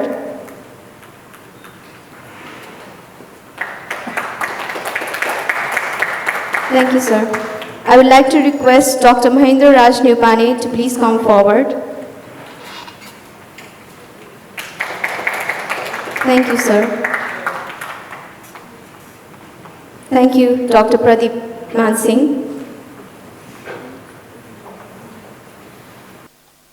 Following this, we have a workshop on autism.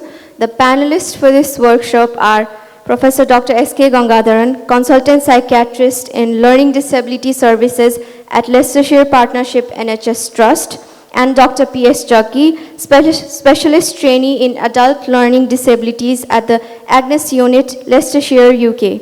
I would like to request Professor Dr. S.K. Gangadharan and Dr. P.S. Jaggi to please come forward.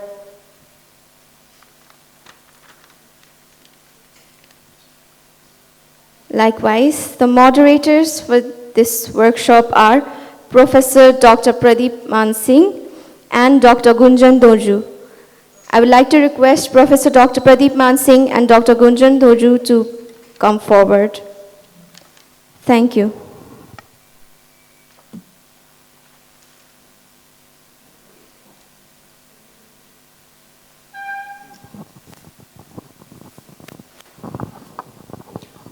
Good morning and namaste to everyone. So I'm very glad that Professor Dr. Gangadharan and P.S. Jaggi came from all the way from UK to present in this PAN conference. So I hope we'll be learning much more from today's session. So thank you. Okay, if I continue to talk, I will kill you all. So what I would do is actually, I'll let Dr.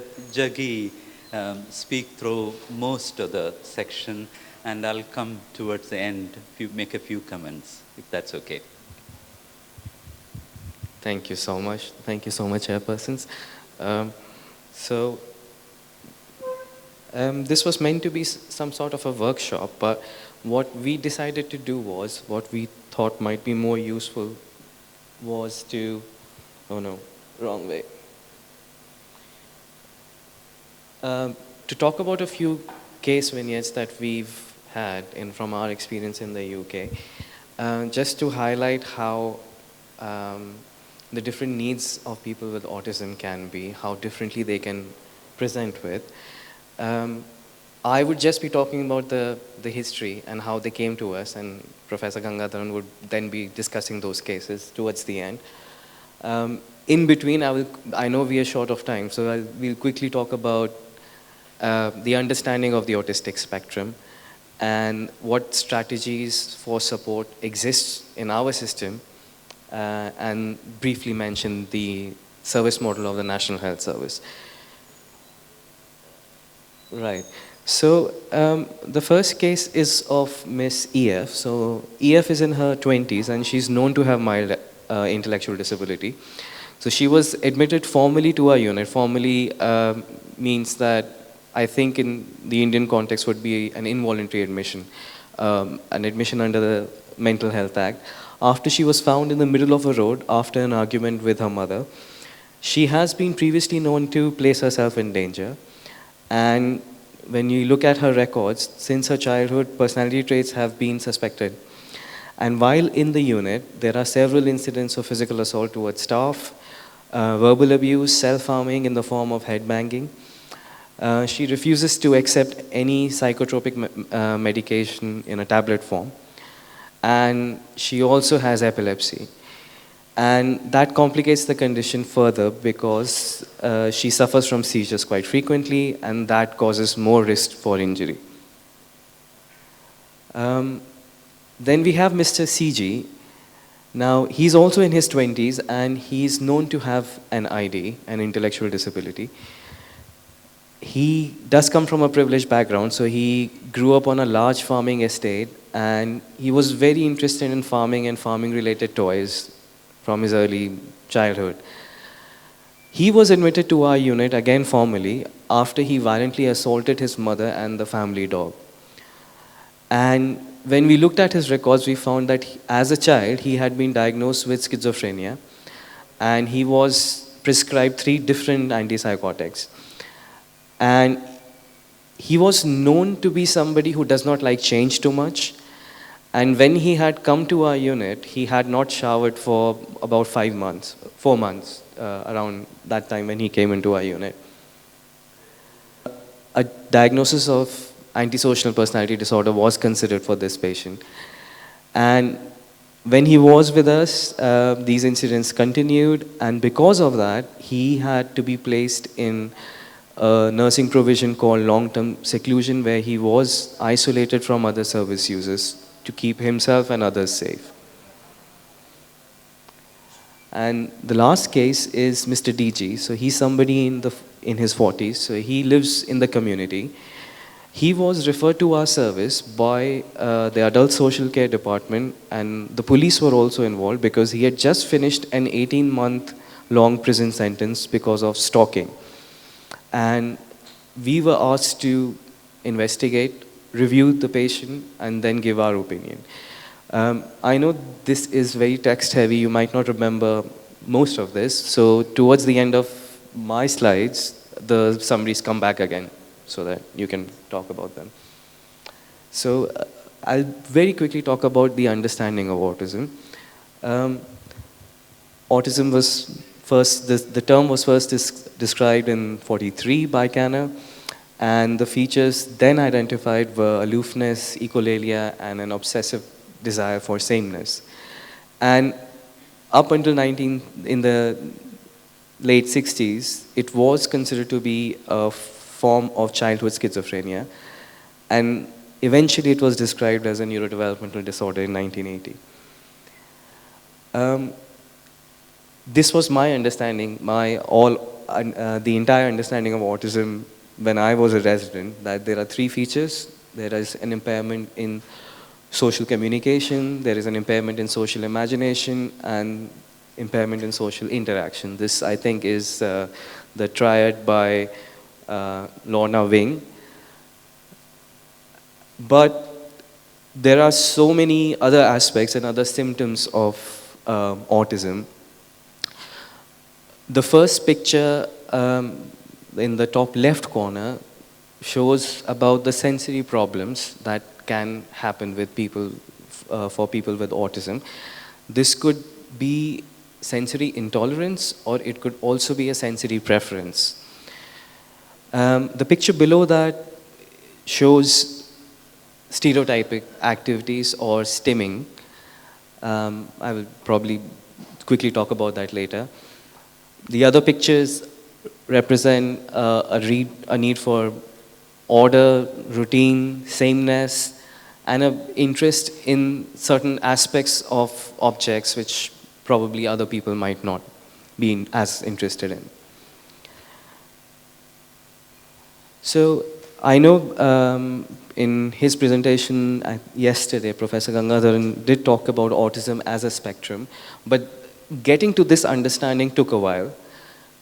It was only in 1994 that autism was described as a spectrum. And apart from autism, the other categories were Asperger's, childhood disintegrative disorder, Rett syndrome, and PDD-NOS, pervasive developmental disorder, not otherwise specified. Now, DSM-5 has removed these distinctions and now focuses on the features the extent of the symptoms rather than the categories. And I believe ICD-11 also describes autism as a spectrum and has a distinguishing feature that it clarifies whether autism exists on its own or without ID, or with or without ID. And this is also probably my personal evolution of understanding of autism, that I do not look at autism on a gradient as mild to severe, but I look at it as a spectrum, that certain features can occur in different variations, in different levels, and it's not very black and white. And that brings me to briefly mention the concept of neurodiversity. This is something which came forward in the 1990s, the neurodiversity movement. What it basically says is that autism or people with autistic traits should not be looked at as people with a disorder. Just like there are different ethnicities, people with different skin color, autistic behavior or neurodivergent behavior is also just a variation of how people think, how people behave. And neurodivergent people view things differently, and they have a vastly different skill set. And as we have mentioned yesterday as well, that it's about identifying the strengths rather than focusing on the weakness. Now, I know that this has its own detractors who say that when we say that people who are autistic are not disabled, does that mean we should not give them support? But the idea is that people can be neurodivergent, can be just a variation of normal human behavior and also need support. That people when neurodivergent people are given the right support, they can tremendously contribute to society. You've already talked about this, so I'll just quickly go through it. Presence of autism spectrum does not necessarily mean intellectual disability. However, the prevalence of ASD in the ID population is about 1/3. In the context of the clinical vignettes that we discussed, this is probably the most important slide, and that's why there's not much on it. People with autism may have a sensory sensitivity. Now, sensory sensitivity could be to any of their 5 senses. And they could respond disproportionately to stimuli in the environment, be it sight, light, sound, touch. Or, on the other hand, they might have a preference for a certain kind of light, sound, such as tinkling bells. And our job as a team is to identify them, to remove those stimuli which are harmful for them or which can distress them or cause anxiety, and provide those kind of stimuli which help them cope with their anxiety. Stimming is a layman term, and I've started to read the word stimming quite a lot in, I don't want to call it non-scientific literature, but let's say literature which is not research papers. Stimming just refers to self-stimulatory behavior. It can be in the form of moving your arms and legs, rocking, twisting, turning. I think in the story that Dr. Gangadharan just told, probably that patient who loved touching the tips of the petals may also have been a sort of stimming. So one of the main jobs of the team that helps people with autism is to understand the environment. The environment doesn't necessarily have to be the environment at home. It has to be the environment where they spend most of their day, when they use modes of transport, when they go out for shopping. And it does not necessarily only mean the non-living aspects of the environment. It also means the people that the people with ASD meet during their day. Another very important aspect is the support with communication. Because of differences in how people with autism perceive communication and understand language, it's not always easy for them to understand figures of speech, figurative speech perhaps, and it's always easier for them to understand things literally. So it's important for the team working with people with autism to understand the variability of communication level. Again, as I said, autism is a spectrum. There are people with autism who could probably understand different kinds of humor perhaps, but again, it's not very black and white. So it needs to, the assessment and the support that we provide to people with autism needs to be very customized. And this is something that we use a communication passport. So every particular service user that we have has a set of guidelines for the care team to follow when they communicate with them.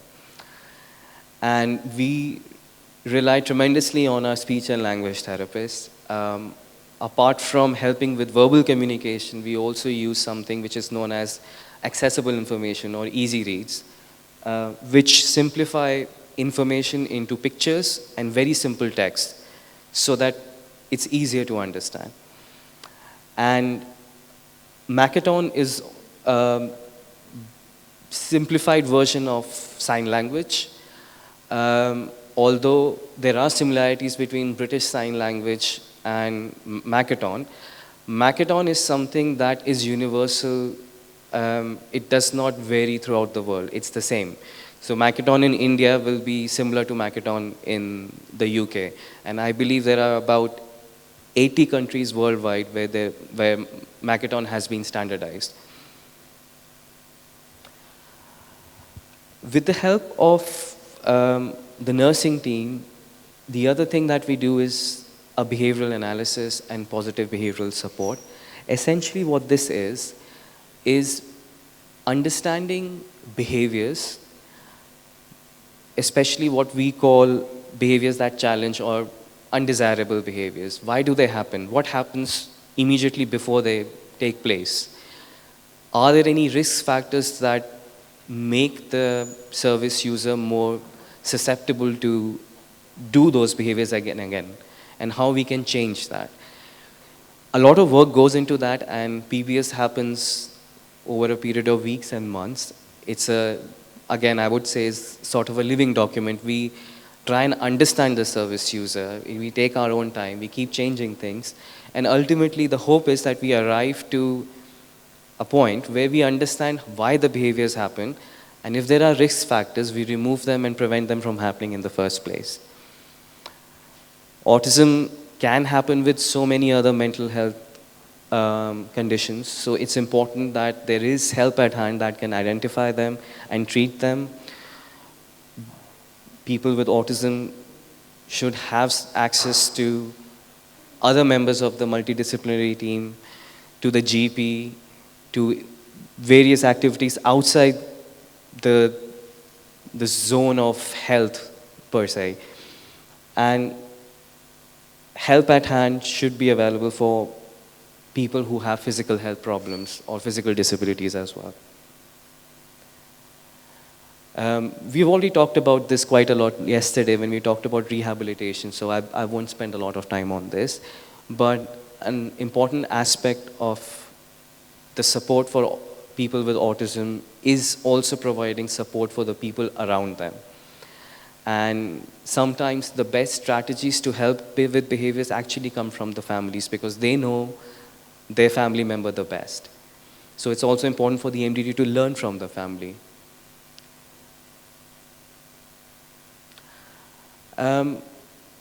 Right, so I'm about to finish. So very quickly, this is the vision of the NHS service model for people with neurodevelopmental disorders. The vision is to help people with autism spectrum disorders and neurodevelopmental disorders live satisfying and valued lives with dignity and respect, to help them have a home in the community, and to enable access to support and to develop and maintain relationships. The service model focuses on so it's a collaborative approach. So the local governments are involved in working with the NHS. And the idea is to link all system partners to deliver a collaborative and comprehensive care package. And I will just quickly talk about Transforming Care Program. The Transforming Care Program is basically it's an approach to prevent hospitalization. It's a bottom-up approach. So as to say that we want all the services and all the support right there with the patient in the community so that the problems do not escalate, that an acute admission is ever required. That's the idea. And as I said, every system has problems. The NHS also has problems. The Transforming Care Program actually came out of a major problem that was discovered. Dr. Gangadharan just briefly talked about abuse in the UK, and it is a problem there as well. So I will now hand over to Professor Gangadharan to talk about the cases that I spoke of in the beginning. Thank you. Okay. Thank you. Emma, I'm not using her correct name. Emma was in the unit. She was my community patient as well. I had known her for a few years before she came into my unit. And she was very aggressive. She lashed out at staff. And we didn't know why it's happening. We didn't know how we could manage it. We tried to prescribe some medication to calm her down, but she won't accept it. And I think you could give an injection, but we chose not to give an injection.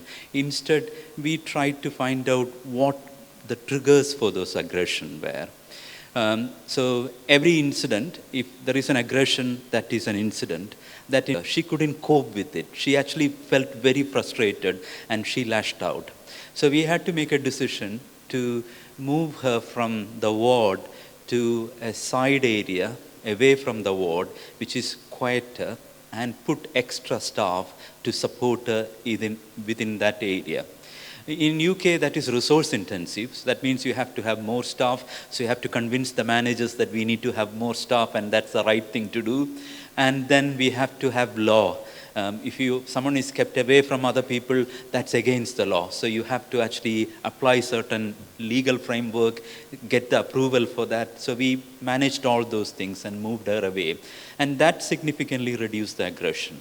It reduced the aggression, but it hasn't completely made it disappear. She was still not engaging with staff. She was sleeping most of the time. We realized actually she was sleeping most of the time because she doesn't want to face staff. She didn't want to engage staff. And you could actually sometimes see that actually she had the blanket over. Under the blanket, she was actually looking at the screen and watching videos, and she was engaging herself, but she didn't want to engage with the staff. Then we again actually looked at what factors might be contributing to that, and we realized then actually that she was, when a staff says something which she doesn't fully understand, she becomes anxious about it, and that triggers a behavior.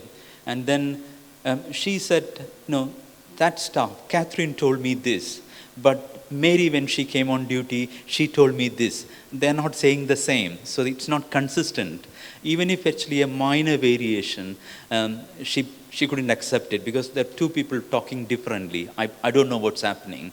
So we then worked with the nursing staff to train them to make sure actually all the communication that happens to Emma is everyone understand. So there is a consistency of communication.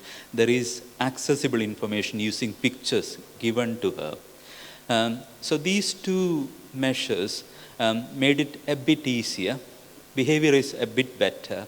She was still not accepting epilepsy medication. She was still having lots of seizures. We had to take her into acute hospital a couple of times because of prolonged seizures. So it was a major problem. And then after much deliberation, because she had physical signs of high anxiety. She had high pulse rate, you have physical signs of autonomic arousal. So I felt actually that she would really benefit from an anxiolytic medication, but she won't accept a medication. So we decided actually that we are going to give her a depot antipsychotic medication because you only need one injection a month, but we could use actually a very low dose of a depot of aripiprazole, which is a risky decision to make within UK because it's someone antipsychotic naive. You don't know what's going to happen. So we had to give a test dose of a short-acting aripiprazole, which was okay. What we found was actually a short-acting aripiprazole. For the next 24 hours, her behavior considerably improved. She was much calm, more engaging with staff. So we then decided actually that we are using a depot medication. We started around the aripiprazole depot at a lower dose, which made a significant improvement. So we then was able to take her out to community activities for shopping. We took her to eat out in the restaurants and pubs. And then when she went into a pub one day, she found the noise of the pub too much. And she said, "I'm not happy here, I want to go." So staff said, "Okay, we are going." But for some reason, that pub had a DJ. So they were playing music. And she was about to leave the pub. And the DJ increased the volume of the speaker. And suddenly there was a burst of noise and she lashed out. She lashed out and attacked actually quite a few staff as well as the other members of the public, which became a major incident. So we then started thinking actually when you take her out into community, we need to risk assess the situation. Where are you taking her? What's the kind of situation that she's being exposed to?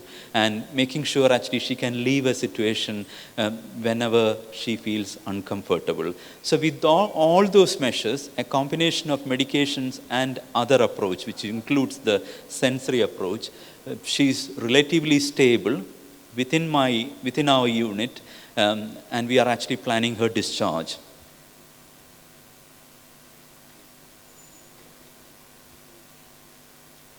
CG, he actually had a diagnosis of schizophrenia. He came into the unit with antipsychotic medication.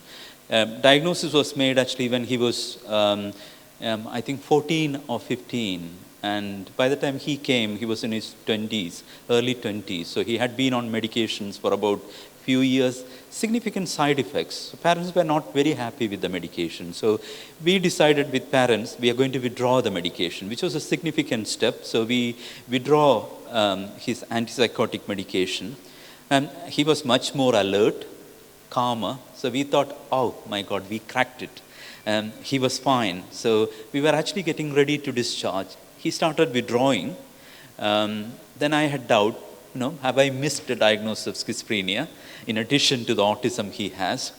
And then he showed some signs of depression, not eating well, not showing interest. So I started him on an antidepressant. It worked well. I discharged him. He went back to his family home. Parents, as Dr. Jaggi said, actually they're very affluent people, I think, have a huge farm, a beautiful house in the middle of the farm with a private lake and other kinds of things. So he had lots of space there to roam around, walk around, go around in cycle. Again, I think what happened was actually he started becoming physically aggressive within the family home. He attacked his father, attacked his mother. It became a problem, so we had to readmit him. This time, we found that he had manic symptoms. He was on an antidepressant. So we realized actually he has bipolar disorder, which is the bipolar disorder probably was the main reason for psychiatric services because of his autism presentation. Because people with autism have sometimes what we think are strange beliefs, which is part of autism. He had an imaginary friend, for example, and he would talk to the imaginary friend. So if you don't know that it is common in people with autism to have an imaginary friend and talk to an imaginary friend, you would jump into a diagnosis of schizophrenia. So we stabilized him on a mood stabilizer. We decided actually with parents that actually it's safer for him to live independently with carer support, because there was quite a bit of emotional, high expressed emotion from his mother. very over-involved mother, very well-meaning, very over-involved mother. So I worked with the parents, and we agreed actually it's the right thing to do. And parents are rich, so they actually bought a house, which is actually at the border of their farm. So he was able to move in there with carer support. And he's very well settled in that placement. CK is still within our unit. CK was my long-term patient. He's a 6 foot, 6.5 foot, a very tall individual, very heavy, significant aggression. When he becomes aggressive, none of our staff are happy to approach him. Very, very dangerous, because he's not just aggressive, he's reckless. His hands move in all directions, and he can just pick people and throw, which was a major problem. He ended up in a secure unit for 2 years. Then they discharged him with a diagnosis of antisocial personality disorder.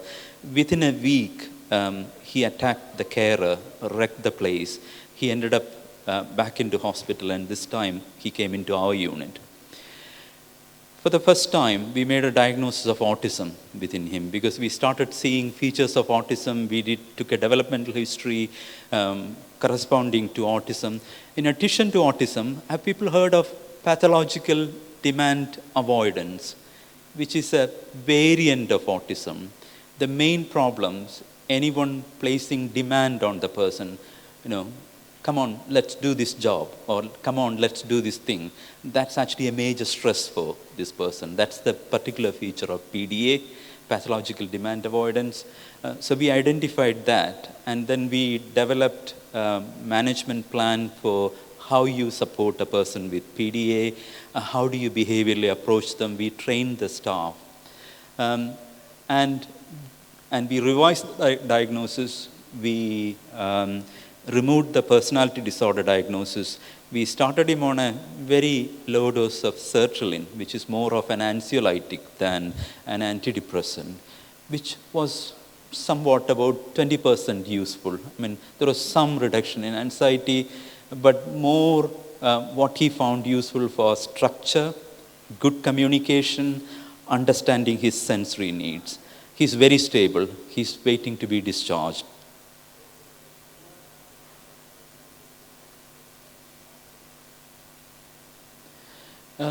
Pablin, do you want to talk about DG?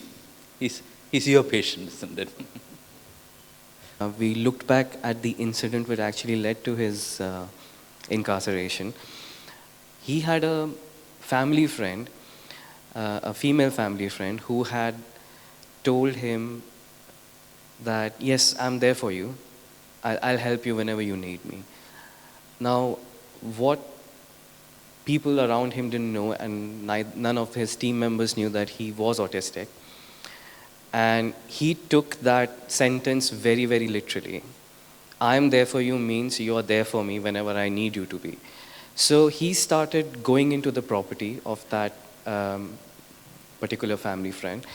And because he's autistic, the way he would behave there was threatening for the family, the other members of the family.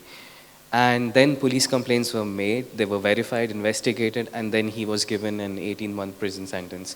So when we did an autism assessment, we were able to find out that, look, this person, if you say this to him, this is what he's going to infer from that. So we have to be careful, understanding his needs, and we have to be careful about what we tell him. So a diagnosis of autism has been offered. The Adult Social Care Department of Leicester has offered him care under the autism care package. And everybody around him is now aware of how to communicate with him. So thankfully, he is out of the judicial system now, and he is doing well in the community.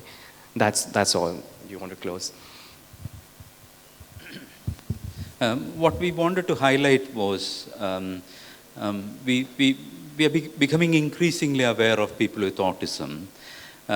What we wanted to highlight here was, if you are not fully aware of the behavioral presentation of autism, it's easy to make misdiagnosis, and they end up in the treatment which they don't benefit from, and often actually those treatment doesn't reduce the problem, it keeps increasing until actually it gets into more medications or more hospitalizations or prison sentences. So it's about thinking autism and thinking actually the sensory needs of people with autism. We find actually three things which are very important.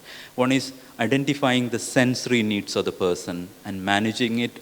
The third is actually giving a structure for the person, structure for the environment, which takes account of the person's interest, structure for work or other types of activities.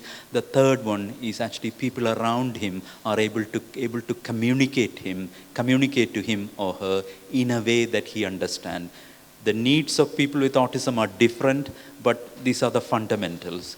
Sensory needs could be different, but people with autism have a high prevalence of having hypo or hypersensitivity, which often present with various types of behaviors. And there are behaviors like actually talking to people, having an imaginary friend, very unusual belief, not very uncommon in people with autism. And the secret of identifying, doing a good assessment is actually speaking to the carers and finding out how long has this person had this problem. Did he or she have it from childhood or not? So it's a good assessment. Again, a good collateral history, as I mentioned, understanding what's the premorbid personality of this person and what triggered this change. Is it a mental illness, or is it a physical illness, or is it other kinds of issues, psychological or social issues? I will end it there. Thank you very much for listening to me.